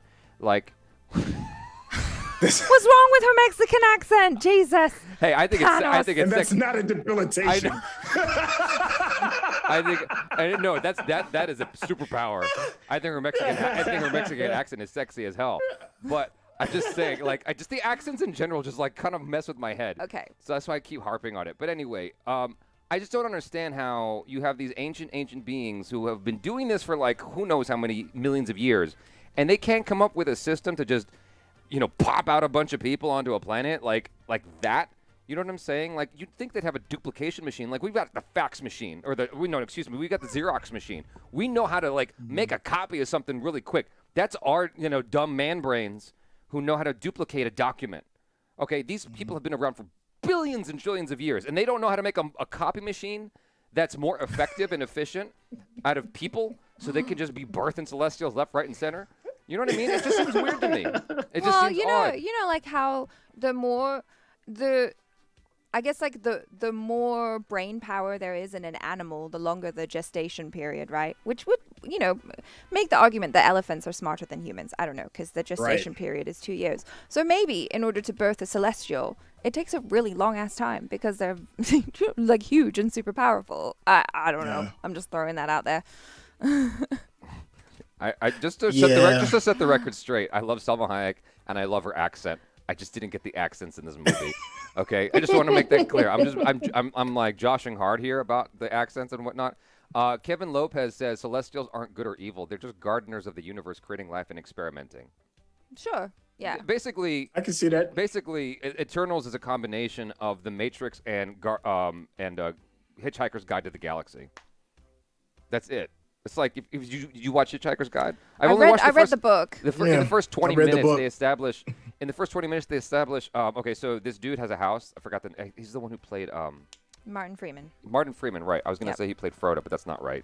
No, he played Bilbo. Bilbo Baggins. Yeah. Right. So he was also in Black Panther. Yeah, that's right. Okay, so at the beginning of Hitchhiker's Guide to the Galaxy, he's got this house. And these construction workers are trying to just kind of bulldoze it because they need to make this road. Yeah. He's like, but this is my house. And so they're like, well, we got to make this road, so get out. And then aliens come along, and they're like, we're going to bulldoze this planet because we're going to make this path. Right, sorry, no hard feelings. Yeah. But that's it's just what it is. Yeah. There's like this cosmic scale thing happening, and Earth just doesn't matter in that particular story. I didn't get to the end of the movie. I don't know if they bring Earth back. But anyway, Obersmith says, the other thing that didn't make sense, they had all this over-the-top technology. They didn't have a deviant detector. How did they miss those deviants so easily? They were frozen. No, they did have a deviant detector. They did. That's how they were tracking them. That thing, it had a little globe that popped up on their wrist, and you could see like the area that they were at. That's how they did track them down. Yeah, but I guess because the deviants were buried under ice, like technically, like they wouldn't be alive. So yeah, they. How did you feel about? It's kind of silly, but anyway, how did you feel about the visual effects of the deviants? Oh, it looked a lot like what was it? A Day After Tomorrow. Is that's the first thing that kept popping up to me? Like I thought the day was it, yeah, Day After Tomorrow with the Tom Cruise movies when he kept repeating. No, Live, that's Die, called repeat. it's called Edge of Tomorrow. Not Day After Edge of Tomorrow. That's what it was. It reminded me a lot of that with the tendrils flowing and kind of stuff and stuff that looks kind of like really veiny and stuff like that. And I liked it in Edge of Tomorrow, but then when I saw it on this, it seemed like it was okay. It was all right. I didn't hate it. So Edge of Tomorrow was released about 7 years ago, right? Right. It came out in 2014. At least. Is it 7 years ago? No, that's my math is wrong. What's 2021 minus 2014? Is that 7? Yeah, 7. Yeah, okay, I got my math is right. That came out 7 years ago, and I thought the visual effects was pretty good in Edge of Tomorrow. I did not like the way the Celestials looked in this movie. I thought they looked downright awful, personally. Like there were moments where they looked all right. Yeah. But it didn't ever look stellar. Like at best, they looked all right. What's his name in Endgame and Infinity War with the mouth who looks like a what's his Squidward? Squidward, yeah. Yeah. I forgot his name. I forgot his actual name, but yeah, Squidward, exactly. He looked really good. Yeah. Like a lot of Thanos' people looked really good. The Celestials, this is the latest from Marvel, and I thought the Celestials looked really bad. The Deviants. The Deviants, that's what I meant. Yeah. The Deviants looked really, really bad by comparison.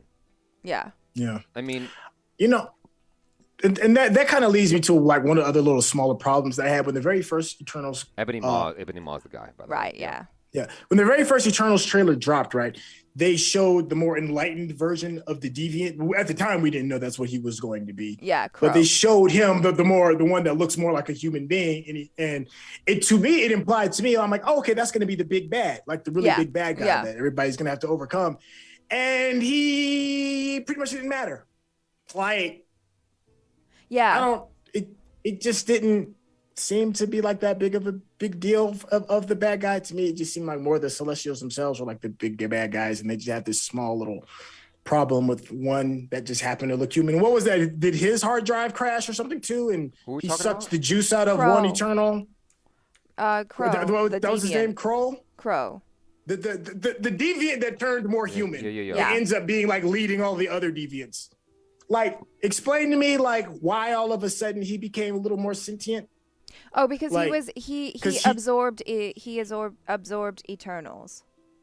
Okay. It started when he absorbed Ajax, and then he absorbed Gilgamesh. Okay. So he kind of got their powers, and he was like learning at a rapid pace because like the Deviants and the Eternals are not that far off. The Deviants were right. They're one and the same. Yeah, the Deviants were the first version, and then failed. It's like StarCraft. Yeah, and then they're like, "Oh shit! Okay, well now we'll make the Eternals." The Protoss and the Zerg are basically the same race. You go far back enough, so yeah, and they're fighting each other. Okay. Yeah. Okay. So we have. Why is that volume thing not going away? That's weird. Daniel Rossley says, I didn't understand why Icarus intentionally ended his own life. Could have been accountable for his actions if he was remorseful and helped Eternals. Yeah. He took his ball and went home. Yeah. I was like, come on now. What about your family? I don't want to play with you anymore. Horsey Men says, with Icarus, it kept getting highlighted how he had issue not being a leader or moreover not being the one in control. It kept coming up sarcastically, also directly when Cersei got chosen. Yeah, because he seemed to be the next leader. Like all the Eternals looked to him, because he was the most powerful, and it made sense to them that after Ajax that he would be the one to inherit her position. But she chose Cersei because she knew Cersei had empathy and heart. Danush Survamshi. I really like the movie. There are many issues with almost all Marvel movies. Why nitpick so much on Eternals? Why are so many people doing it? Because it's not good. It's not bad. It's not good. It's just like it exists. It's neutral. Listen, it's neutral. Just like the Celestials. They're indifferent. I'm indifferent. It's just like it's there. I think, yeah, just like with anything, we're just talking about our experience and our thoughts. So if you enjoyed the movie, like, more power to you. I'm really happy Okay, that you yeah, let did. me say that. If anyone enjoyed the movie, like, I'm glad you did, because it would be really sad if they, these people, this studio spent all this money on this film and no one liked it. That's Yeah, sad. that's really sad. You Yeah. know, like, a lot of people put in hard work into this, blood, sweat, and tears to make this thing come to life. It would be sad if no one liked it. It didn't resonate with me the way it did for the people who loved it. And apparently I'm not alone, because it's got a 49%. But 84% audience, and that's no, what it matters. has a 49% for people that are professional reviewers. The audience score is like 84%, Yeah. which means it is strong. wildly successful. Yeah. Well, here's the thing. But we won't know. We won't know until we see the numbers. Yeah, also, as far as like money success is concerned. Here's Yeah. the thing. It's actually dropped from 49 to 48, by the way. And so the audience score, I think, is a response to the critic score, because it's like, if you're seeing that and you're like, oh, people are hating it, well, I'm going to watch it anyway. I already got my ticket. Like, oh, it's not that bad. Then you vote it up. It's like, I think that's what's happening. It's like a sort of rubber band effect Sure. to the critical response. Rahul Ranjan. In my opinion, Deviants were the real villain. They were just mindless predators. Real bad guys was the mission and interpretation of. I think he's trying to say characters. not the real villains. But yeah, it was just to throw us off the scent in the trailer and in the movie, So we're like, oh, it's the Deviants. We gotta get the Deviants, and it's like, oh no, actually, it's not the Deviants though. It's like the Emergents. Yeah. And Rith Vic, we talked about this earlier. It did annoy us that Kingo was cut out of the third act. It Yeah. didn't make a heck of a lot of sense that he would just be dropped from the movie like that. I have other comments here I wanted to get to. Horsey Men, did I read this one already? You read that, Evan yeah. Lopez. I enjoyed the philosophical debate on humanity's capability. Yeah. I just wished we had more dialogue about it. It was touched briefly by Jurek during the Aztec genocide and Fastos later during Hiroshima. Yeah, all that stuff was really great. Like, I liked all of the character things, Like, that was really interesting to me. SYNTELL, I, to be honest with you, none of that left an impression on me. Oh, I liked it. I liked the characters a lot. I wanted. The funniest thing is, I like that inherently, that kind of talk about humanity and stuff like Yeah. that, and our place in the universe and whatever. Like, I'm into that, but none of it in the film actually stood out to me as like, oh, I want to go back and watch that scene again where they're talking about humanity in this philosophical debate. Like, usually that's like that stuff will stay with me, and because it resonates with me. None of that dialogue in the film stayed with me enough to want to even talk about it here, because I don't remember it that well. So, but anyway, SYNTELL was talking about how when he watched it, it was kind of dark. That forest sequence was, first off, I don't know why so much action was set there. So much of the movie was set in the forest. But the action in particular there, which was like, it was hard to see, wasn't it? Like, I felt like it was like not executed very well. But you just watched it yesterday, so I was curious about how you felt about it. Well, to me, I thought they couldn't really show the monsters as much, because it seemed like it would be really expensive and very time consuming to create those deviants based off of the way that they move and stuff like that. So, maybe it's just a way of saving time and money that you can hide it behind a bunch of trees, less rendering. I don't know. I'm just trying to think of a cop out where and it being dark as well.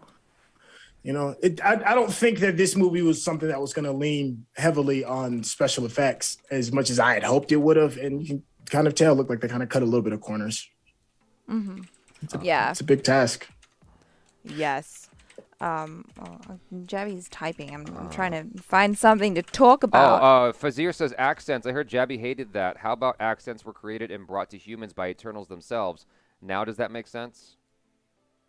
Not really.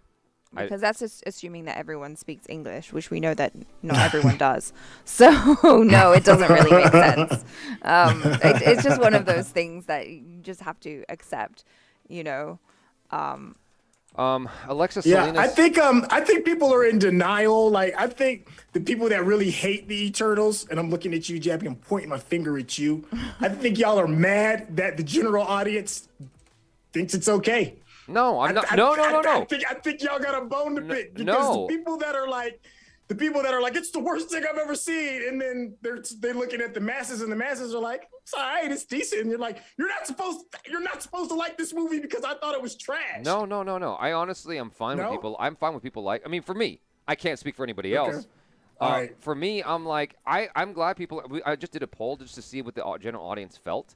Really didn't like it, didn't like it, liked it, loved it. 51% says they liked it, and 26% says they loved it. Only 24% says they didn't like it.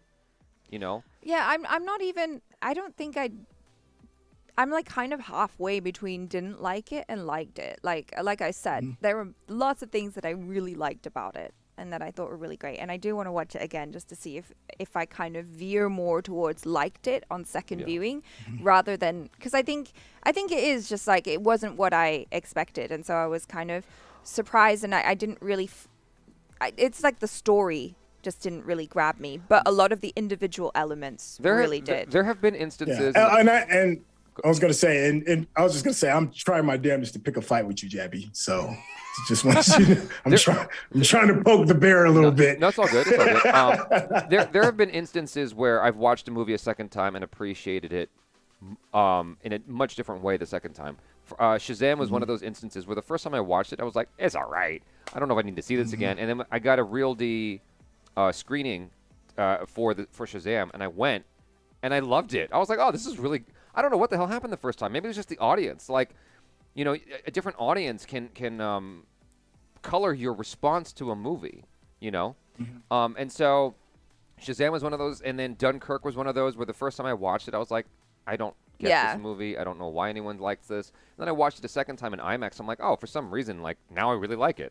Well, and I think it was so much so that I bought it, you know? Yeah, I think it's also because we just didn't really realize what the movie was saying or trying to do or whatever. And then once you get it more, then you're like, oh, okay, all right. Yeah. I was approaching it in the wrong way. Right. And so there's been a handful of instances. So I'm going to watch Eternals a second time for sure.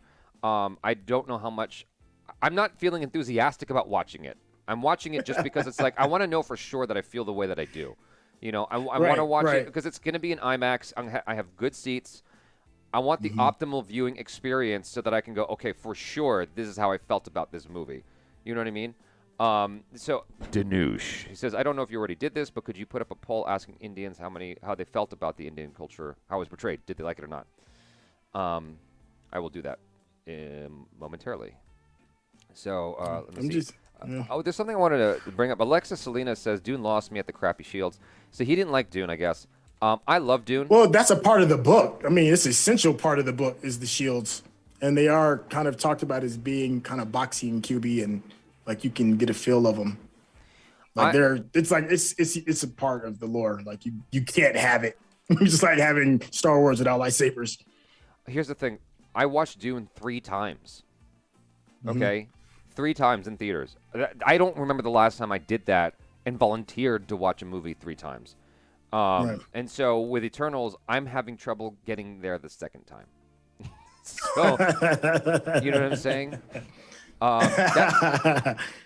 But like, here's the poll. 157 votes. 51% people say they liked it. 25% says they loved it. 14% says they didn't like it. 10% says they really didn't like it. I'm part of that 10%. You know, well, I wouldn't say that. I'm probably more the 15%. I just didn't like it. I was just like, I was really, and it has to do with a personal thing where I was really rooting for it because that concept resonates with me so much. And I just feel like they did the concept a disservice. That's where I'm coming from. Right. Yeah. Maybe I think I might agree with you there that conceptually it wasn't maybe the strongest, but there were a lot of really lovely things with the characters and stuff. Alexis Salinas says he had to will himself to finish Dune. Alexis, are you a woman? That's a girl's name, isn't it? Oh, sorry. She said. I don't know. They said. Let me see. Yeah, Dune, you have to keep in mind, Dune was made in the 60s during the height of drug exploration and the height of like the beginning of OPEC. So there's a lot of political, economical, political stuff that's going on with it. There's a lot of free love and experimentation with drug use, and that may not necessarily translate as well today. But at the time that it was written, it was legendary. I still think it's a legendary project, just based off of just the depth and the detail. But yeah, it's probably not gonna be for everybody. Like it's the same thing with Foundation, Isaac Asimov's Foundation that's on Apple Plus. it's a masterpiece of science fiction, but it may not necessarily translate well today. It was made in the 60s as well. So Chuck those are tough. Please make the previous live stream unlisted. I will once we've had a chance to take care of something. Ooh, it must have been spicy, huh? You know it. Asking for it. You know it. You know it. Spicy. Rimmer Bulldog says, "Hey, just saw Eternals. It was so good. Only complaint was that the deviants could have been a little bit better. Everything else was so good. This movie was so well made. 8 out of 10. Definitely recommend this movie. I recommend it even though I don't like it." Yeah. No, but I think I saw someone in the comments saying, there 5 other possibilities came out of this movie. And that's how I felt at the end. I turned to Courtney and I was like, I feel like maybe I didn't really love this movie so much, but I feel like it's really important to the MCU as a whole. And so as an MCU fan, I feel like regardless of how you feel about the movie after you've watched it, you do need to watch this. And it like opens up a whole bunch of things, especially with the end credit scenes of, new characters and new directions that they're going to take it in. And so for that, I think it's interesting and worth a watch. I'm going to let this tally up some more before I say anything about it. So, Breaking Bike says, "I don't get why they made deviants just a generic savage species. They could have done something better if they showed them as another intelligent species to team up with against the common enemy." You know what? I thought that maybe that was a direction that it might go because Crow was gaining more intelligence and stuff like that. And so I thought that maybe in order to save the planet so that he and his ilk could live on the planet, that maybe they would team up with the Eternals and, fight against the big bad. Yeah. I Am Sarlacc says, "Jaby, if you've read the comic in which Superman went near the sun, he got much more powerful. I think Icarus will come back and will be a lot more powerful." I hope not. I mean, we don't know the depth of Icarus's invulnerability, right? Because didn't he get hurt and then he ended up having to go to what's her name to get healed? Ajax. Yeah, he can get hurt. Ajax. Yeah, I thought he can get hurt. Yeah. Yeah. So if he's going into the sun, I don't know if he's that kind of invulnerable. But then again, this is Marvel. Like soap operas, people don't really die. Yeah, that's right. I think he's gone. I need to see a body. Yeah. So, Moroni Tembo says, "Thanos and his goons took 3 years to make, so that's why they look so good. These deviants took a year or 2 to make, so of course they won't look as good." That's interesting. Maybe. Yeah. And it was also made during pandemic, so. And Thanos looked not great in the beginning. Like when he the early renditions of him. Yeah, you're right. Yeah. So he had to grow into his Thanos and his did. Thanos self. He did. Yeah, he had some growing pains for sure. Yogesh Wara, I can't read that name. Yogesh Wararaj. Yeah. How do you feel about the giant celestial Tiamut emerging? Didn't have any geographical impact. Yes. Oh my God. They tried to show it. Because you saw the tsunami. There was a couple of tsunamis they showed. But that would have been global. Krakatoa erupted in Indonesia, and it colored sunsets globally. That was like a volcano that erupted in I think it was the early 1900s or something in Indonesia. Or even the volcano that erupted in Iceland several years ago. Something like that happens. A freaking celestial starts bursting out of the Earth's core and you get a few tsunamis close by. I'm sorry, no, it's a global event. The whole world would have been like, what the hell's going on? The internet's out. And I mean, it doesn't make sense at all, to be honest with you. Because the moment he starts emerging, the Earth is going to fall apart. It doesn't make any sense. Be like, whoopsie. Say it again, dog. And that is absolutely ridiculous. And the scale, I told you, the scale was so crazy. They were in a spot where they could visibly see all the fingers. I'm like, if he's the size of the planet, you wouldn't be able to just see the hand from their scale, the whole hand from one perspective. It would have been so massive and so huge. The scale is just wrong. You see it when you see him open up the first time and he's like, "Oh, I'm out of the egg and I'm free." That dude is massive. He's bigger than continents. And then when you see him emerge out of this, it's this little bitty hand that kind of pops out. I'm like, is he gonna grow up or something? He's getting bigger. I don't understand this. He didn't have his vitamins. Yeah. Early I agree with you. There's something weird about the scale there. I Am Starlack says, I read that one already. Rahul Ranjan says, "What do you think is the reason behind the chasm between the critics and the audience response?" I think it's simply a matter of what SYNTELL said at the very beginning of this stream, which is that, the people who saw it first got that first bite, and they weren't super happy about it. And so when you are seeing that, people aren't going to like it. Man, this is probably not going to be that good, but I'm going to watch it anyway because I got nothing better to do. You go watch it, and you're like, oh, it's not that bad. Because when someone tells you something's going to be awful and you go in and it's like you're lowering your expectations, and so you come out actually feeling better about it.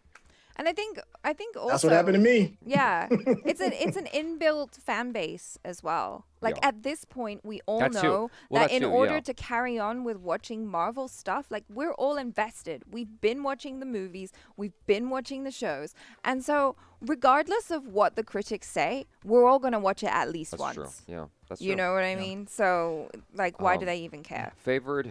Go ahead, man. Go ahead. No, I was just going to co-sign what you was going to say.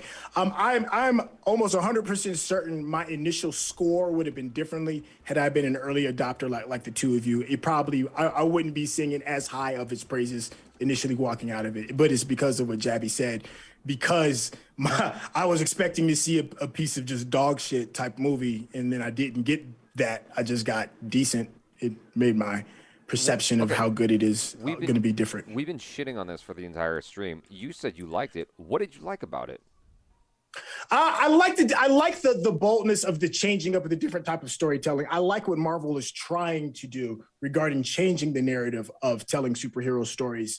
Marvel has been catching hell from people like Scorsese and people like old school directors saying that you're just going to like a theme park and not really seeing anything of substance. So Marvel is like decided to be like, okay, challenge accepted. Let me try and make this a little bit different than what you're expecting to see. I think that's why they got Zoe. I think Zoe did make it her own. It's clearly not your typical type of Marvel film. It is all about relationships. And I enjoyed seeing the relationships of superheroes. That's not something that you really see a lot. It's just always like, let's just go save the day. But there's a deeper problem into the responsibility of having these powers, being responsible for an entire species, finding out you're not even human, and then dealing with the humanity of that itself as well. So the overall story, I think, is fascinating. It didn't just completely like shit the bed. It wasn't a terrible movie. It's just different. Well, I think like that's the thing. I do feel that as well, right? Like you're saying, I really enjoyed all of that character stuff and the exploration of the relationships between these Eternals, right? Like all of that kind of emotional connection I liked. But then how do you get that and connect it really well to the overarching superhero story of like, we need to save the day? And I remember Jaby showed me this thing that like some critic or someone had said, and it's like how I can pull it up. Yeah, pull it up so that I don't misquote it. But it's like, how do you have all of these really great emotional components, but then leave me feeling like I don't really care so much about the end of the world? It takes a special kind of movie anti-magic to make an entire audience indifferent to the potential destruction of the planet and the elimination of all life on Earth. Eternals manages it. I mean, like in Endgame, right? Like Infinity War and Endgame, the stakes were so high, and we really felt it. And it was really emotional. And I don't know if that's also because we had the privilege of knowing these characters over a span of many, many movies, right? And so we really, really care about them. But like the end of the world, it was dire. And here it's like, well, I mean, I guess they're going to fix it somehow, you know, like... We just don't have a connection to these characters as much, and then we needed that. I think it just needed to be more. It needed to be more than one movie, or just a show. Yes, it just needed to be. Yes, you know? It needed more time. It needs to be a series. A lot of time was spent on the characters and stuff, and I loved that. But like just the stakes of what was happening. So the poll is in for Indians here. How did you feel about the portrayal of Indian culture? 23% hated it. 36% didn't care. 24% liked it, 17% loved it. I don't know how you love it, but cool. Like take out the Bollywood scene. I liked it. Yeah. You know. Yeah, minus the Bollywood scene, I thought it was pretty cool. Like there were things that I learned about, you know, like the certain dynasties or something that I was not even aware of. I forget now, the Gupta dynasty or something. I'm like, oh wow, cool. I didn't know about that. And like that cool wall that was in India that I mistakenly thought was the Great Wall of China. I'm like, I'm learning new things. I like it. Yeah. Okay, so we have a couple comments here that are interesting. Kartik Sharma. Captain America Winter Soldier had 4 Easter eggs references to India, and they were more tastefully presented than in Eternals. I don't know what those I don't know what those Easter eggs are. Yeah. Yeah, I want to know. I would have to. Yeah, if you care to I need share. some context for that. And so, Favored Z says, it's mostly exposition, though. I didn't care for the characters or the love story, and they killed 2 of them off. Yeah, that was sad. I felt that. I think that was them going like, we have too many characters. Someone's got to go. Yeah. Yeah, let's you kill off have, the- when you let's have kill- that many characters, somebody has to go. Yeah. Somebody Yeah. Okay. has to. So we gotta kill off somebody. Kill off one of the Asians, please. We got to kill off, two they people killed of color. off. Yeah, they killed off the 2 people of color and totally relegated one to the cellar Yeah. for the whole second half of the movie. So yeah, I mean, Yeah. Yeah. Man, Rahul Ranjan. Bollywood was cringe. I mean, come on, you're Disney, for fuck's sake. Yeah. I don't know Yeah. how do you mess with that?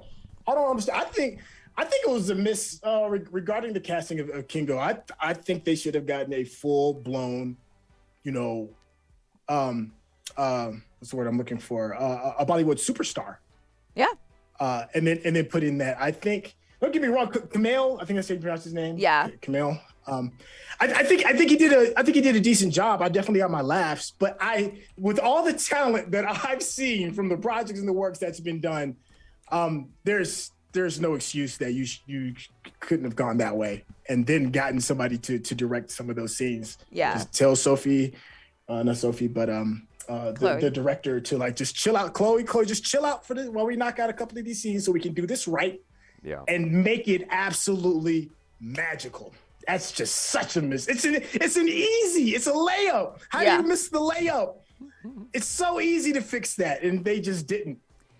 For whatever reason. It's not just a layup, dude. It's a layup where you got nobody on you. Like, come on. I mean, damn near infinite resources, man. I'm Yeah. like, it should have been legendary. Anyway. It was just good. Rithvik says, if Icarus had to kill himself and he had nothing worse to them, And he did nothing. And he did nothing worse to them, but Sprite literally stabbed Cersei in the back, and after they became friends again. You know, after 7,000 years, you can learn to forgive some shit. I guess. I don't know. Yeah, exactly. Yeah. I mean, if you could sit there and watch atrocities of millions of people kill themselves and stand by and be like, "Hey, look at them humans do their thing," you can forgive getting stabbed in the back once. Yeah. Yeah. Also, because she loved Icarus. They both loved Icarus. It's like, all's fair in love and war, right? And if you've had a relationship with somebody, you're gonna fight. I don't understand. What's gonna happen. Okay, the concepts of the film is still messing with my head. Okay, so you're not supposed to intervene, right? Because you need to let the technology build up so that they can have longer life and be smarter and whatnot. Yeah.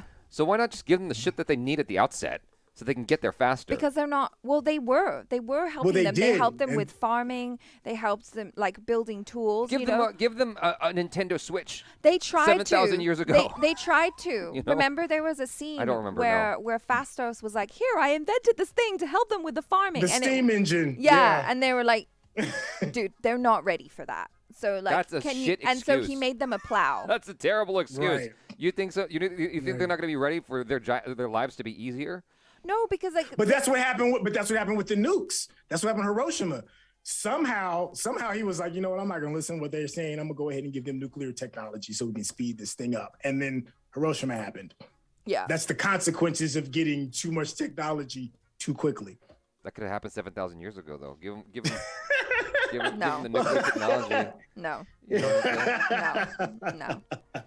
No. But we haven't talked about Sprite at all. And Sprite, that whole Peter Pan thing with Sprite and her love for Icarus. Or do we just not care?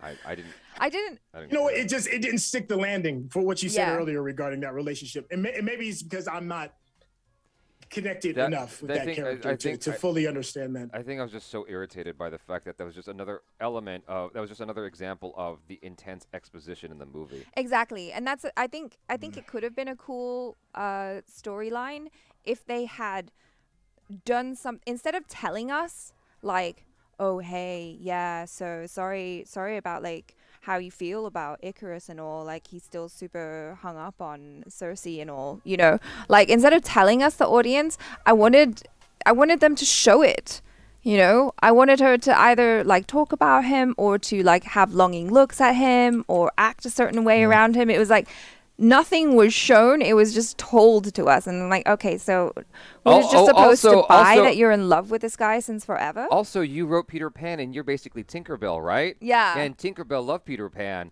but she could never be with him. Yeah. You get it yet? Do you get it yet? Do you get it? Like, God damn it, movie. It's like, don't you see it? Don't you see? It's like, yeah, okay. Just easy with it. We got to super. Danush Suryavamshi. Thanks for the poll, Jaby. Gupta's temple marriage scene, especially Karun's little line near the end. I liked them. Karun's character was well written. Yeah. I felt. Karun was awesome. Yeah, Karun's loved him. They just need to write him some better dancing. Kartik Sharma. He didn't dance. I'm sorry, not Karun. I'm thinking Kingo. of Kingo. Yeah. You get what I'm saying. Yeah. Kartik Sharma. Easter egg number 1: the ship Lemurian Star was named after continent throughout. Thought. Wait, what? Was named after continent thought to have existed in Indian Ocean, connecting South India, Australia, and Madagascar. Oh, that's cool. Interesting.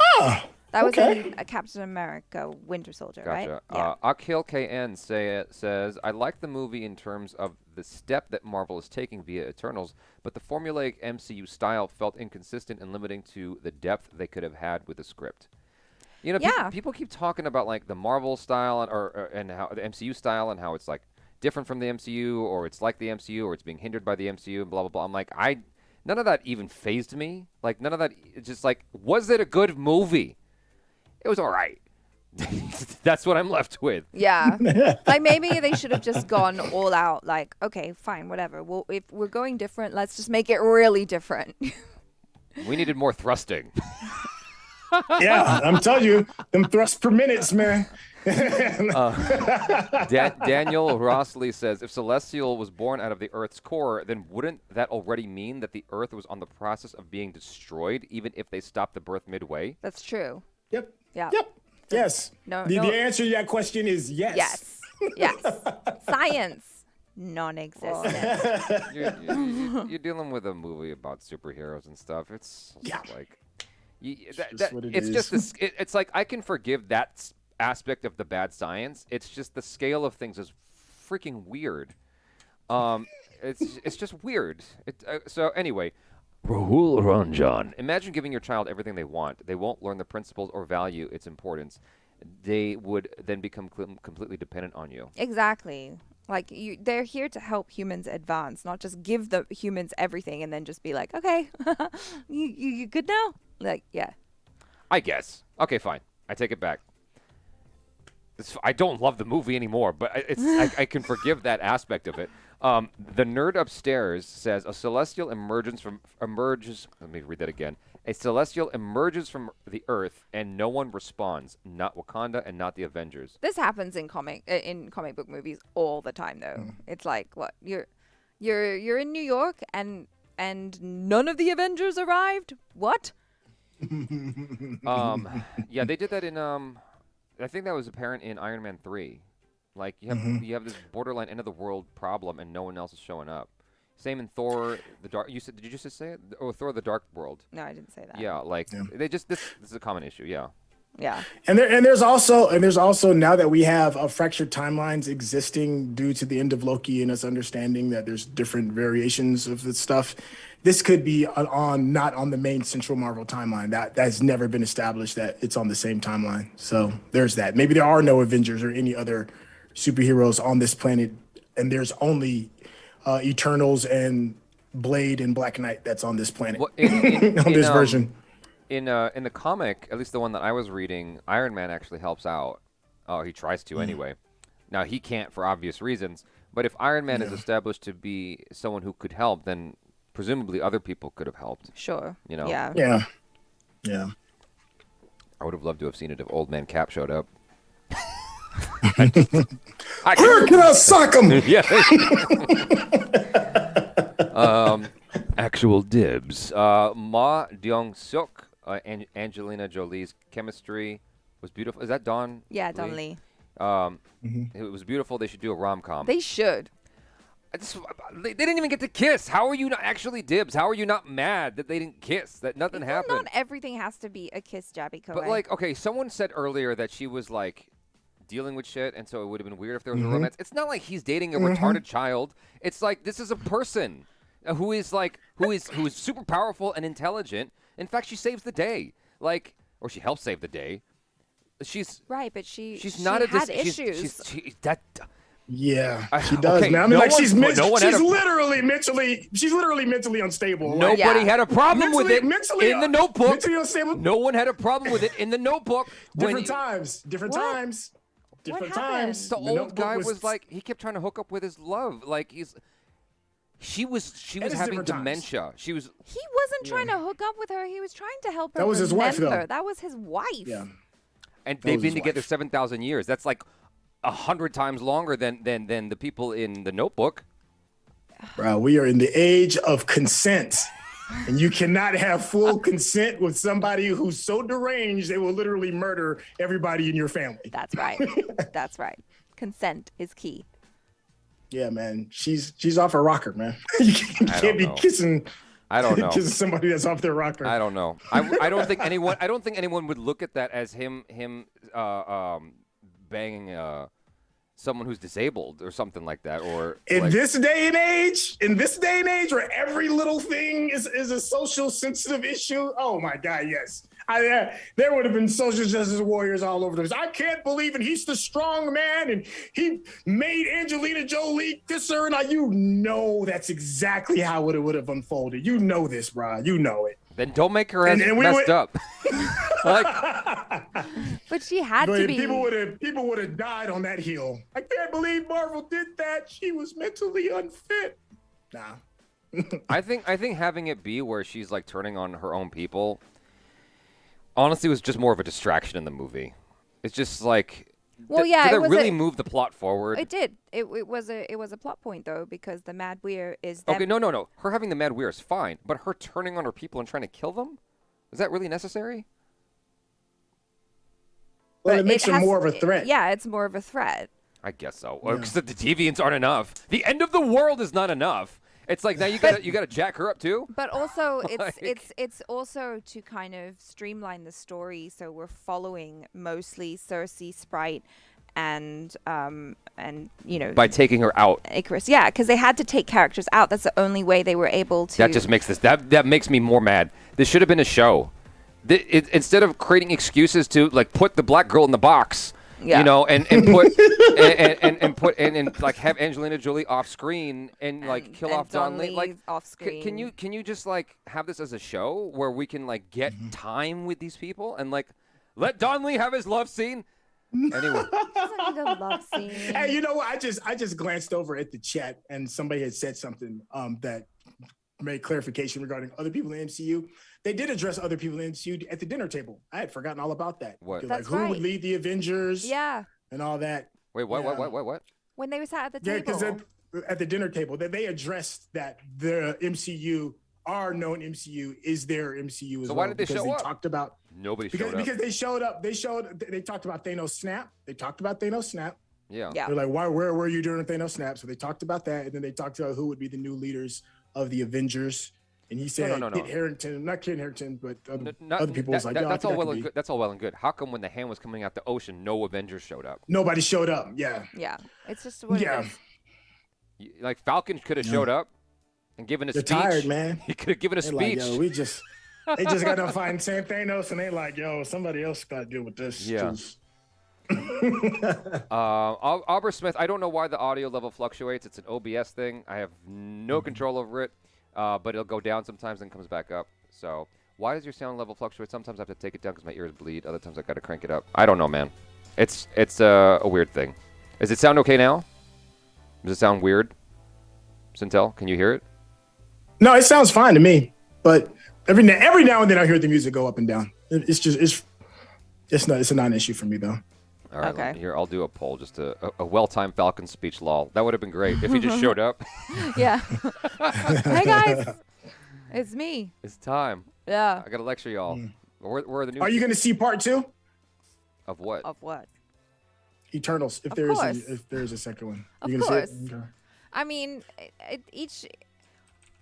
I enjoyed the first Thor, right? The second Thor, but snooze, and then the third Thor, super cool. Like they bring new directors, and if it works, then they keep them, right? But I'm sure the next one will hopefully be fun and interesting. So yeah, So Rob says Falcon's speech would have changed Arashem's mind for sure. for sure, for sure. Unleash the Falcon.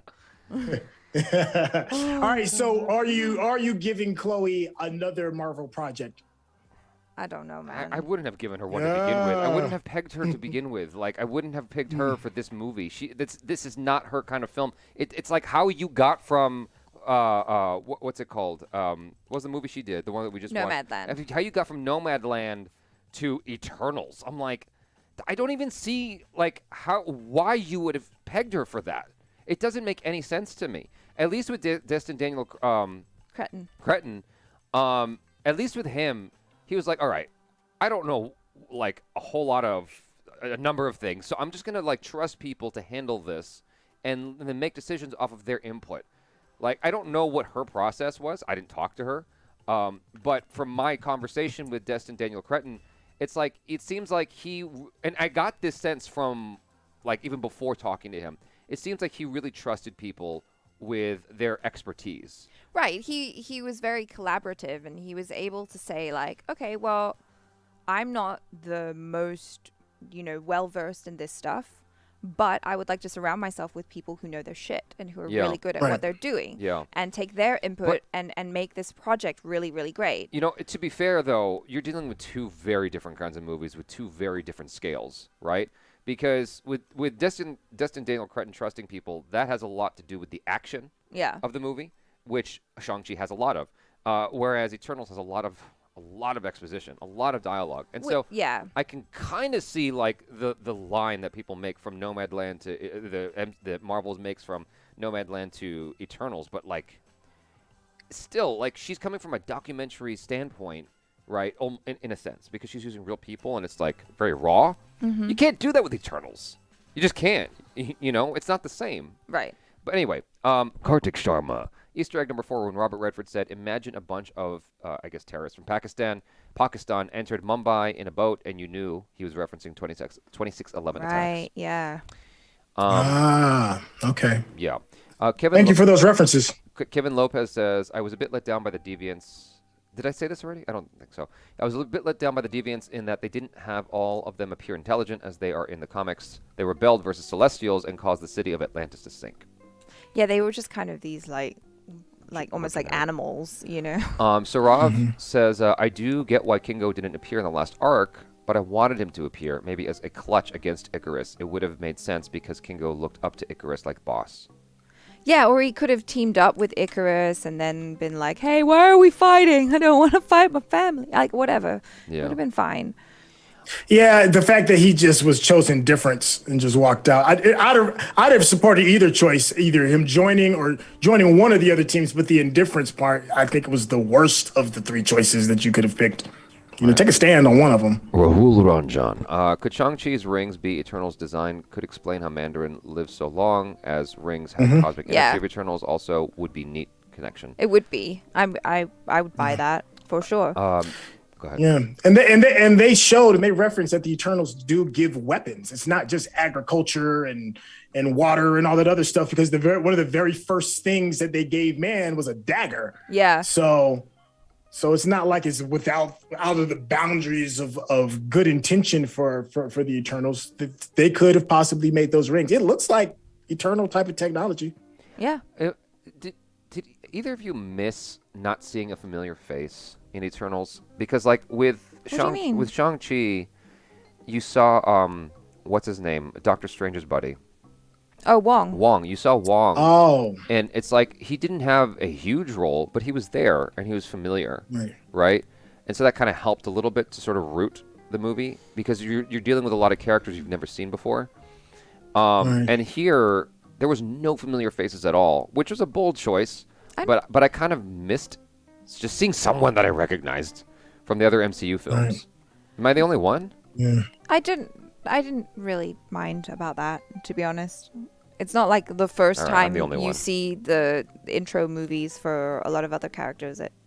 At least in the beginning, that they I get had it. other characters I know, come but in. but we're here now.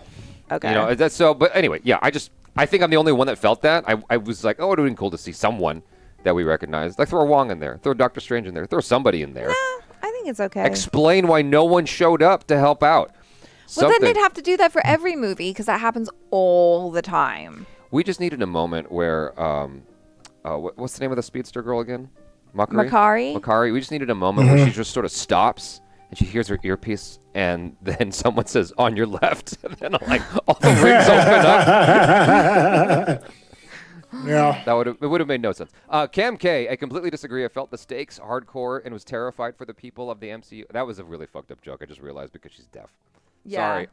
I was I was like, what earpiece? I didn't even piece those two together. No, actually. I got But confused. now that you said it, Yeah, I didn't thought mean like it. she I didn't had mean a it like hearing that. aid or something. I didn't mean it like that. I was I was just trying to think of a character that I liked in the movie, and I liked her character. Yeah. So, Cam K, I completely disagree. I felt the stakes hardcore and was terrified for the people of the MCU with the emergence. Well, cool. I mean, good. Good. I'm At glad least you it felt that. worked. I felt nothing. That was in reference to the comment that I read you earlier. Right, The yeah. critics. so is it wrong for me to not understand why the Eternals have handicaps, like why there's somebody deaf? I don't understand. If you have the type of technology that you could just create a steam engine out of thin air and create nuclear devices out of thin air, but getting somebody to hear is where the technology all of a sudden falls short. That just seems like That's I just had that, a- but I had a kind thought. of not, I it had a seems thought. kind of ridiculous to me. I don't get that. I had a thought. Go ahead. Maybe when she's moving really fast, the sound just becomes like supersonic, and it's just like it's too much. So in order to enable her to move as fast as she does, forget that the Flash can do that and he can hear. Okay. But like different universe. different universe. But maybe it's like a thing where it's like, you know what? It's not a disability. It's just that she needs to have that in order to use her power that way. Okay. That's a weird. I don't know. That's better than nothing. I'll take it. That's a weird. That's a weird justification. I mean, she's still able to breathe moving that fast. Yeah, I know. Never mind. Oh, I I mean, tried. they created a mind melding machine where they can attach each other's souls so that they can connect, but they can't I talk ju- to her unless they do sign language. It just seems a little off. It seems a little weird to me. I just read your T-shirt for the first time in 3 hours. Hakuna Tequila. You didn't even notice No, that? I didn't notice What's wrong with you? It's perfect though. It's because it's like, well, you're the only one who's like, not wearing a Disney-related thing. Yeah. So the nerd upstairs says, "LOL, Makari could hear vibrations. You're still good, Jaby." Immortal B says, "Why do Celestials didn't care about Ego, who was a Celestial disappearance?" I didn't even think about Yeah, that. right. They're like, oh well, whatevs, bro. Bye. He got rid of those Eternals. That's why. Prothamish, Like, well, in thank a you. way. Hi, Huku, hi. Or Okay. hey, Huku, hey. I don't know what that means. Yeah. Anyway. Okay, anyway. And who's to say that last Eternal that popped up at the end at the spoiler trailer at the end of the credits wasn't one of the Eternals that was assigned to Ego for Ego's emergence? I mean, you never know, right? He's Thanos' Like, it could be- brother. Right? Yeah. Okay. Never mind. That's true. So that would be. Nerd upstairs has a great comment. He says, "Felt like my favorite professor gave me a boring 3-hour lecture called Eternals." Like, I love you, Professor Marvel, but why? No. Why this lecture? Kevin Lopez says, "Fun fact: Tiamat becomes a tourist attraction in the comics after the Eternals stopped his birth, so I'm sure that'll be shown in the future MCU movies." Oh, okay, fun. Yeah. Ibrahim Khan says, "I disagree about that quote by that conflict division critic. The movie was shining a light on whether we, as the audience ourselves, like humanity with all our conflict division." What? I don't understand. The movie was shining a light on whether we as the audience ourselves. Sheila Rose says, "Did anyone else think the Eternals?" Oh, great! We're a little bit We're underpowered. underpowered. I felt like their powers were a little wimpy. They had, yeah. I mean, there were definitely certain Eternals where it was like, you know, like some of the Eternals got the physical powers, right? Like you got super speed, super strength, flying, lasers, finger lasers, and all that stuff. And then you had the more like empathy based, emotional based Eternals, like Ajax and Cersei, and yeah. Okay. Why couldn't they just have all the powers together? I don't know. Then you Because would just have one. there's limitations. You know? Sure, yeah. They I guess. have to be these like artificial limitations so that you have a movie. Yeah. Harjit Singh, Eternals, worth a ticket or Disney Plus only? I'd say it's worth a ticket. Worth a ticket. Go watch it. I didn't love the movie. I'm gonna watch it again anyway. I didn't love the movie, but I'd say it's worth the ticket still, nonetheless. And so Richard we got some critics here. I just want to pick at them. Richard Roper. This is one of the more forgettable MCU movies, despite the direction of Oscar winner Chloe Zhao. There's a lot of talk about how from critics about how Chloe Zhao went from hero to zero with this. She felt, she got crushed by this movie, this award-winning, Oscar-winning director. Regardless of Zhao's and Marvel's intentions, Eternals is a parade of faces without experience, a movie that reaches back and forth through history and comes back empty-handed. That's oh, y'all couldn't see that. Listen, all I'm gonna say is this. If the money comes back right for Eternals, it don't matter what they say. Yeah, it's Zoe true. wins. It's true. It's So true. all that matters is the money. Yeah, So money if the money's short, then this might be a miss for her, like a big miss, Look at this like one. a really big miss. Hold But on. if the money right, she's straight. At a glacial pace of 2 hours and 37 minutes, the movie occasionally feels eternal, and it sags under that weight.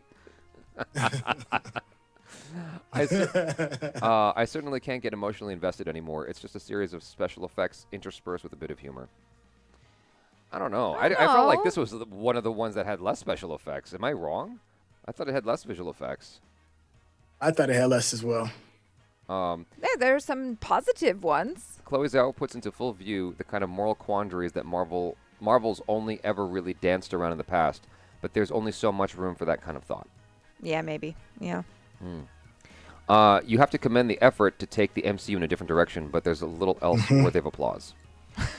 Karthik Sharma. I only speak Hindi, so which MCU project would you give to Hindi directors? Rajan DK, Shujit Sarkar, Sardar Udham, Pink, Suram Raghavan of Andadun, Anwar Kashyap.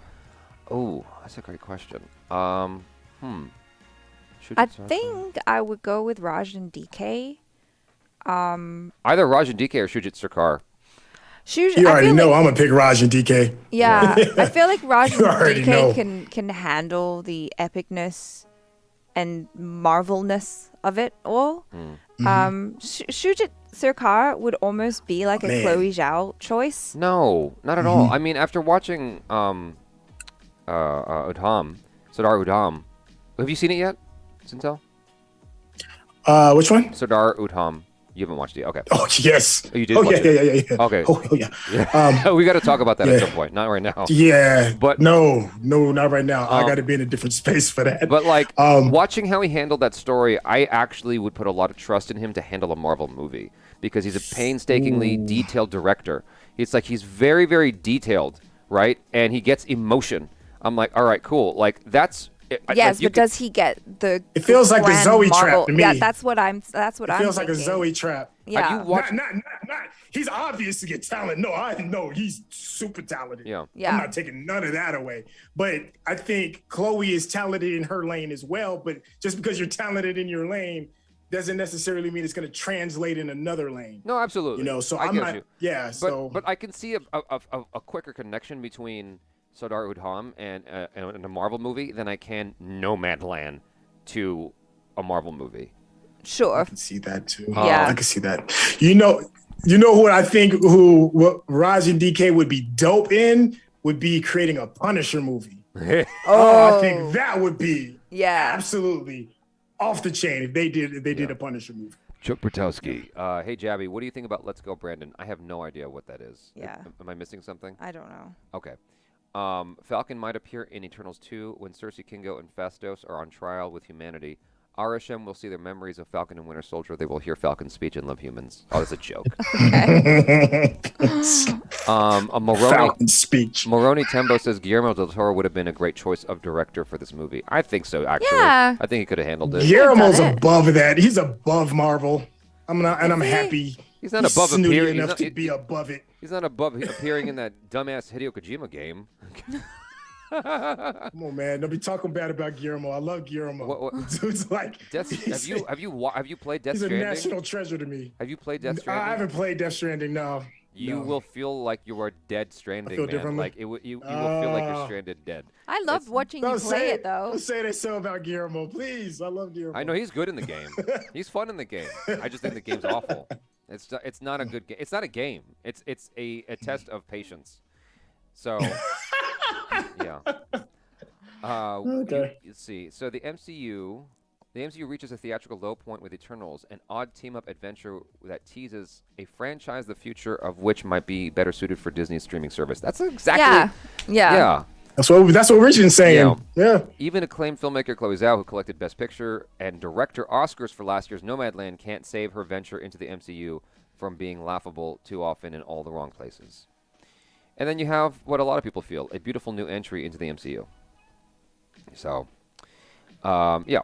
Chuck Bertowski. Let's look up. Let's go, Brandon, on Wikipedia. Let's not, dude. This is a conversation about Eternals. Yeah. Chuck Bertowski. This is not the stream to do that. Right. Yeah. Oh, I missed a super chat earlier. Okay, so this is from Prathamesh Ninawe. Biggest question is, why Eternals? That's a reference to Avengers Infinity War, I think. What's the big dude's name again? I can't remember his name right now. Hulk? No, who's stupid? The stupid guy from you're talking about Drax. Drax, yeah, Drax. Oh. Why is Gamora? I saw a couple super chats here that I missed. So, Agashti, thank you for your super. Really appreciate it. Let me see if there's anything else I missed real quick. Only speak Hindi. Shang-Chi. No, I got it all. Easter egg number 2. Oh, hold on. John May J. Gongali. Thank you for your super. I just missed it because it was, I don't know why. Like, I wasn't looking at the supers screen here. Did you get number 2? Oh, number 2 what? The Go Easter ahead, egg number 2? Read it. Okay. Easter egg number 2, according to the coordinates, Lemurian star was very close to India's Lakshadweep Islands. Number 3, one of the World Council members was Indian. There you go. So those are the different Indian Easter egg references there. Yeah. I think I don't know what else there's to talk about this movie, but I'll take questions from the audience if you guys want us to talk about anything in particular, because I got nothing left here. I feel like we said everything that I wanted to say. Yeah, like, is there anything we haven't talked about? No, I don't know. One thing I guess we could riff on for a second. How did you feel about the way the powers are portrayed in this movie? Because initially when I saw it in the trailer, I thought, oh, this is kind of cool because it's like it's made out of energy, so to speak. They're like the weapons and stuff. Mm-hmm. Especially Angelina Jolie's thing is pretty cool, like her spear. Yeah, that was cool.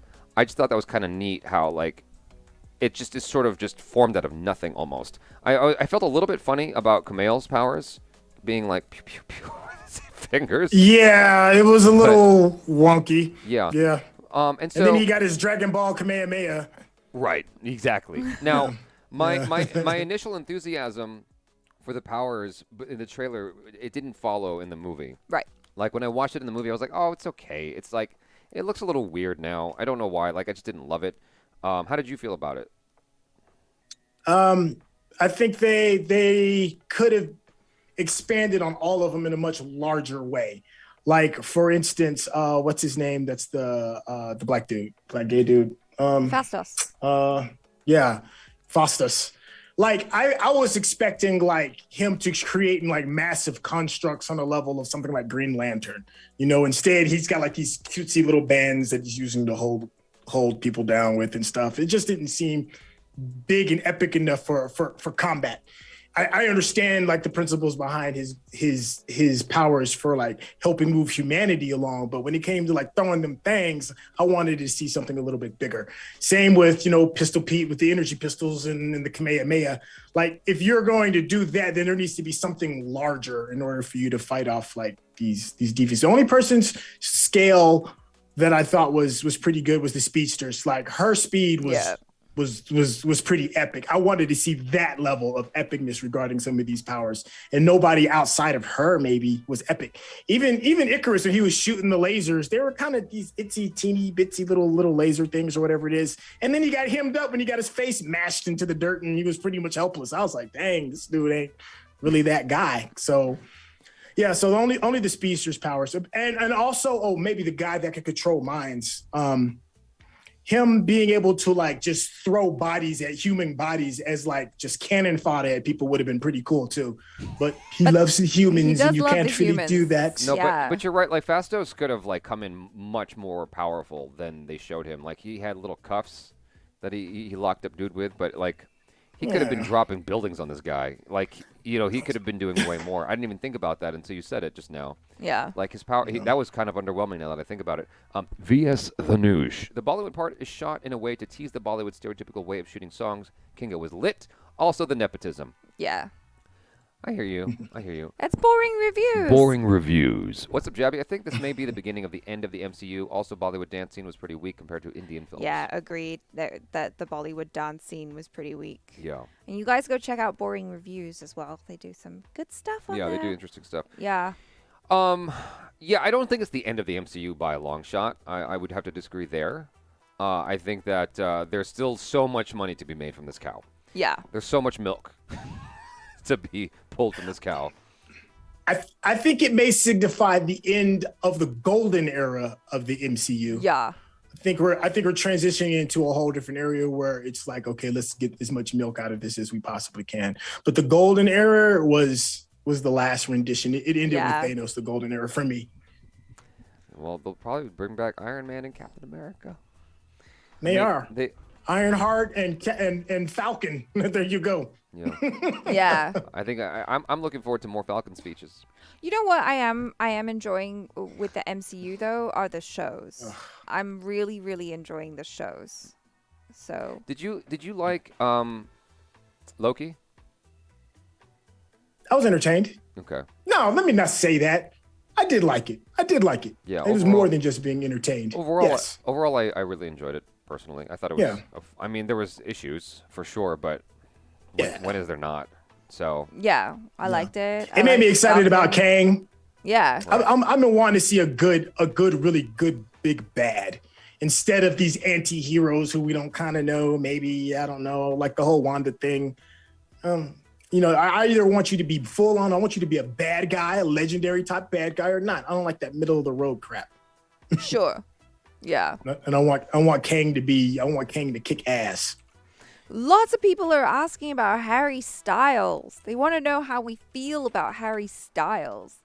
I don't honestly even know who he was. Oh my god. Your son's too cool to like One Direction, right? He's not watching One Direction. Yeah. Sure. I mean, it puts butts in seats, so it's smart. It's a smart move by Marvel. I didn't to get the kids excited. As someone who didn't know who he was, I thought he handled that scene fine. He seemed cool in the movie. Like I don't have a dog in that fight. So one way or the other, it's like whatever. But like it's Harry Styles. He wears skirts at premieres. Why not? I could not give a shit less. I thought he did a good job. Just know the assignment. That's all I care. Yeah. Whatever it is you do on your other time is fine. But when you come in on this screen, get the assignment done. That's all I care about. Yeah.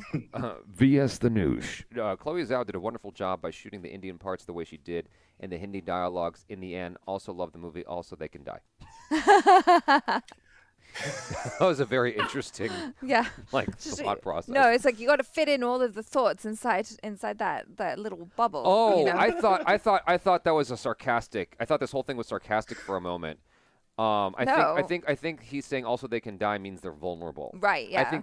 Okay, as an American, you read that as that has a completely different context. The way that's written, it sounds like, oh yeah, it's good, it's good, it's good. Also, fuck them. That's what that sounds like to me. That's what that read like until I like put it into context. So do you know how old Jonathan Majors is? Because you mentioned Kang. Do you know how old he is? He looks like he's got to be in his early 30s. You think so? How old? You think he's super young? No, to me, he looks like not a day younger than 40, but he's 32.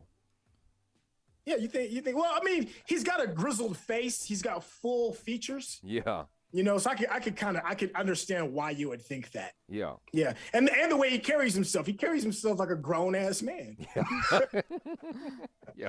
No, I saw him in person because Courtney and I went to the screening of The Harder They Fall. Oh, is he short? Is he short or tall? I wasn't, because he carries himself like he's really big. I wasn't standing in front of. I wasn't standing in front of him. Like, Oh, he was there on the stage, but like everyone looks bigger on a stage, you know. Right. But he's got a very. I like him, man. I think he's next up. Yeah, he's really well. Courtney says that's like he's like our new Denzel. That's how she put it. Yeah. So Yeah, next awesome. up. Yeah, that's what I mean by next up. Yeah. Have you seen Harder They Fall? I just told you I watched it. I watched the screening. Oh, yeah. duh. Yeah, you did. Yeah. You saw the screening. I'm watched thinking it. of something else. I think that you will enjoy it. That's the biggest compliment I can pay it right now. I saw it. Oh, you liked it? I saw it. Yeah, I enjoyed it. I enjoyed it for what it was. It's no Tombstone. Tombstone to me is one of the best westerns of all time. It ain't that, but I'm happy they made it. It's there's a space for it. My biggest And I was takeaway happy. from that movie was the music was cool. I was like, oh, the music's cool. I don't think the music fits the movie, but I like the music. No, it doesn't. Yeah. So, Okay. so hard to sing. One last question. What movie should I watch before Externals? I'm confused. Eternals. What movie should I watch before I go for Eternals? Have you not been Nothing watching? connects it. Yeah, you're fine. I Even don't if know you if he's- haven't really I don't been know if watching. I don't know if he's talking about MCU or just in general. I think that you should watch Eternals and then go watch Dune, and not the other way around.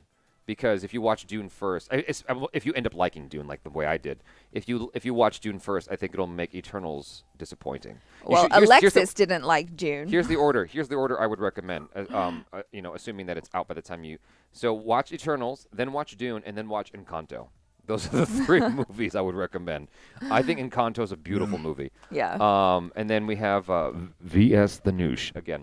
Did you guys talk about the second post-credit scene? I joined. No, we did not. The Dane part, any mystery, not sarcastic, only 150 characters. I didn't.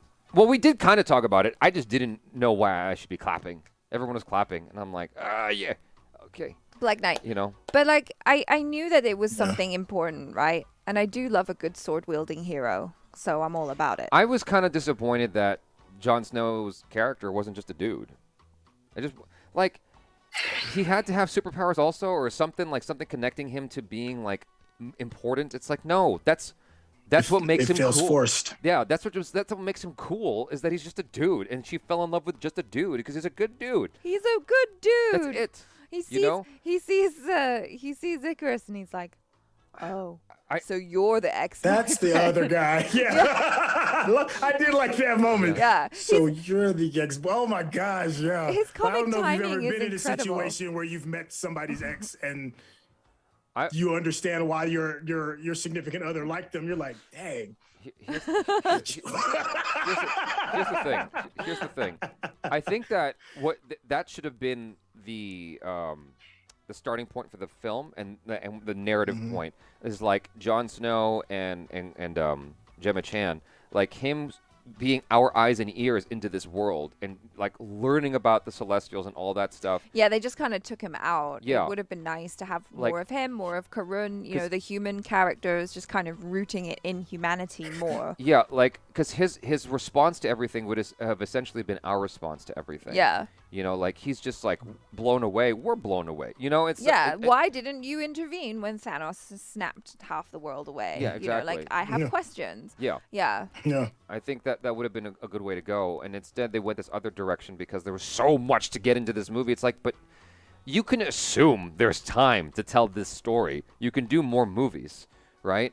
And so I feel like if they went from that perspective, assuming like what is the new phase? Where does it start with Shang-Chi, or with Black Widow? I'm confused. What is the new phase? I think it does start with Shang-Chi. Okay. I think it does. So we can assume there's more stories to go, Yeah. right? So no, it starts with WandaVision. It starts with WandaVision. That's right. This is the Yeah. the migration The new MCUs. of MCU from like just our regular superheroes with like super strength and powers and turning it more into like magic and variants and all of that. Nonetheless, we can assume there's more stories to go. Like, it doesn't necessarily need to be the end of the world, but okay, fine.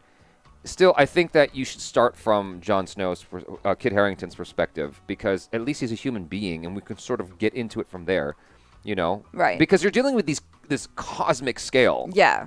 And you just need to ground it. Yeah, to ground it, you just need a person. And then that helps us to understand a little bit more, like what SYNTELL was feeling like.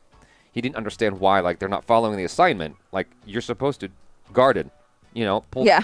So... your job is to garden on behalf of the Eternals. Why aren't you following the assignment? The Celestials. The Celestials. Yeah, exactly. So, Yeah. And so, if you root it with Jon Snow and the relationship he has with Gemma Chan, I think it starts to make more sense, and you can feel it more. 'Cause Sure. the moment you took him out of the movie, I think you took the heart out of the movie.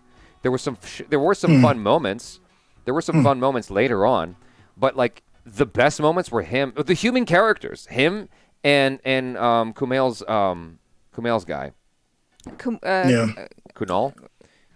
No, now You know what I'm talking about. Yeah. You know what I'm talking about. Yeah. The two regular humans were the best characters in the movie for me. Karun. Karun. Yeah. Karun. Like that. There's that moment when Gemma Chan goes basically flies over onto the bridge or something, and Kit Harington's like ready to scale it also. He's like, yeah, no. yeah. I love that human moment. Not to cut you off, I'm sorry, but before I forget this, but there was a funny Karun moment. It was a continual like joke that never stopped. It's him always having a camera. I thought that was just really well done. He's like, how many cameras do you have? And my man's like, yo, you got to be ready. I love that part. He was great. Yeah. I liked him a lot. I was expecting Athena to be the leader of Eternals, but ended up being Ajak. In the movie, it's kind of vice versa. Ajak didn't even have a backstory, and then Athena got some big part. Yeah, Ajak was like just one of those that I think justice wasn't really done to her character. She was just like the mother character of them all, and then boop, bye bye. Guion Vardon. Kang rises, Earth must exist, hence no stakes. I don't get it.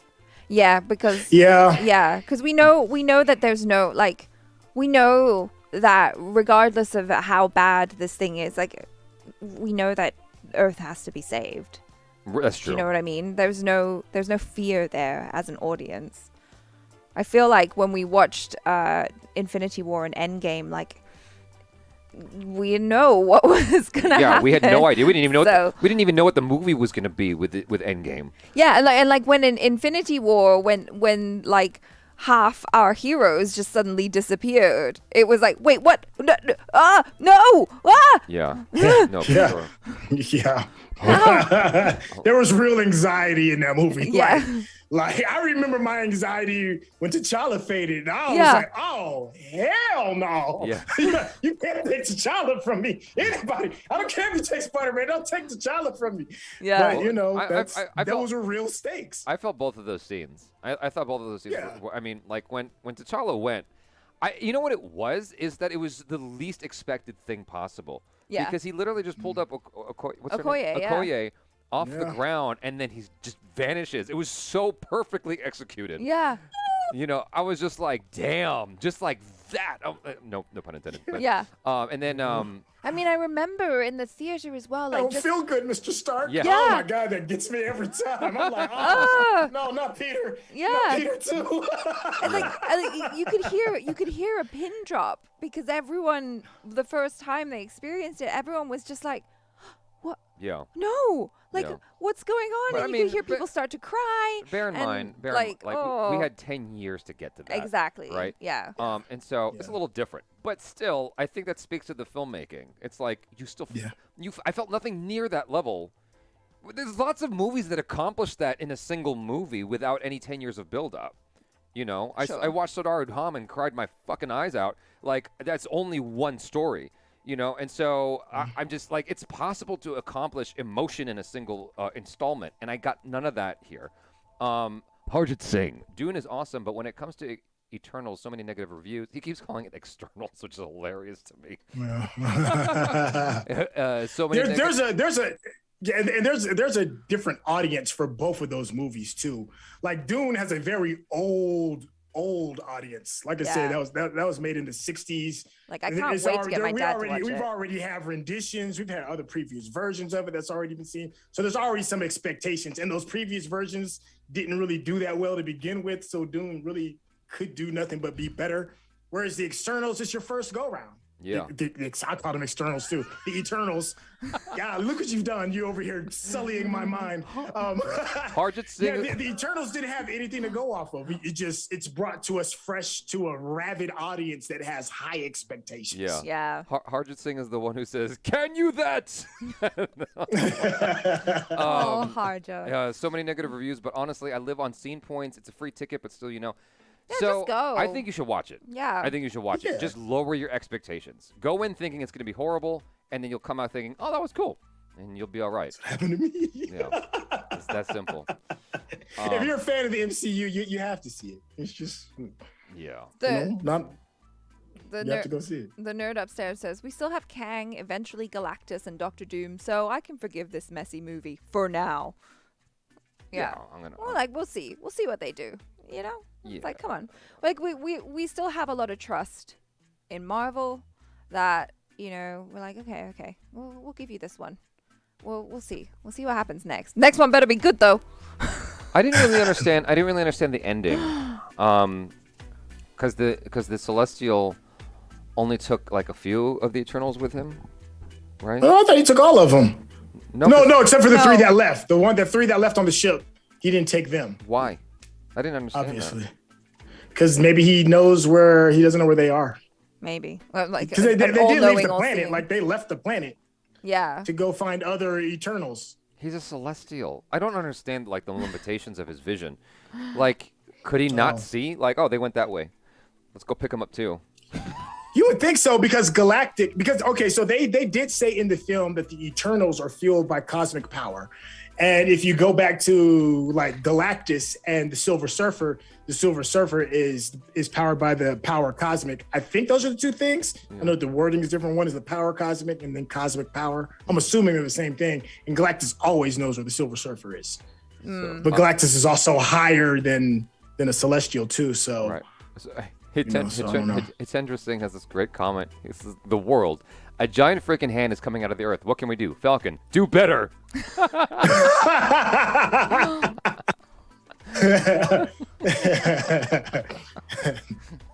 Falcon would try to apologize for the hand. Well, maybe we should just understand the hand.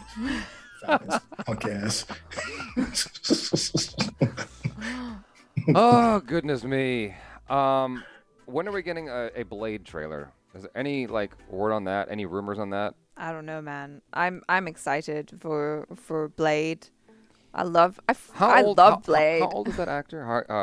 Mahershala Ali. How old is he? Mahershala Ali. He's got to be late 30s, I think. Is he late 30s or early 40s? I think he's late 30s. Yeah, maybe even early 40s. Yeah, no, you're looking it up. He's 47. Oh. Wow. Looking good. If you're going to guess, that's actually that Wesley's 59. Yeah. I hope Wesley has a cameo. God damn it. I really do. We missed out. 2 years ago, we should have all had an online watch of Passenger 57. when he was 57. How great would that have been? They should change the title. Yo, Wesley looks great for 57? Pushing 60. Goodness. Why? Hold on, I'm so confused. Okay, so you went and got Jonathan Majors to play Kang, so that he's got time to do this for years, right?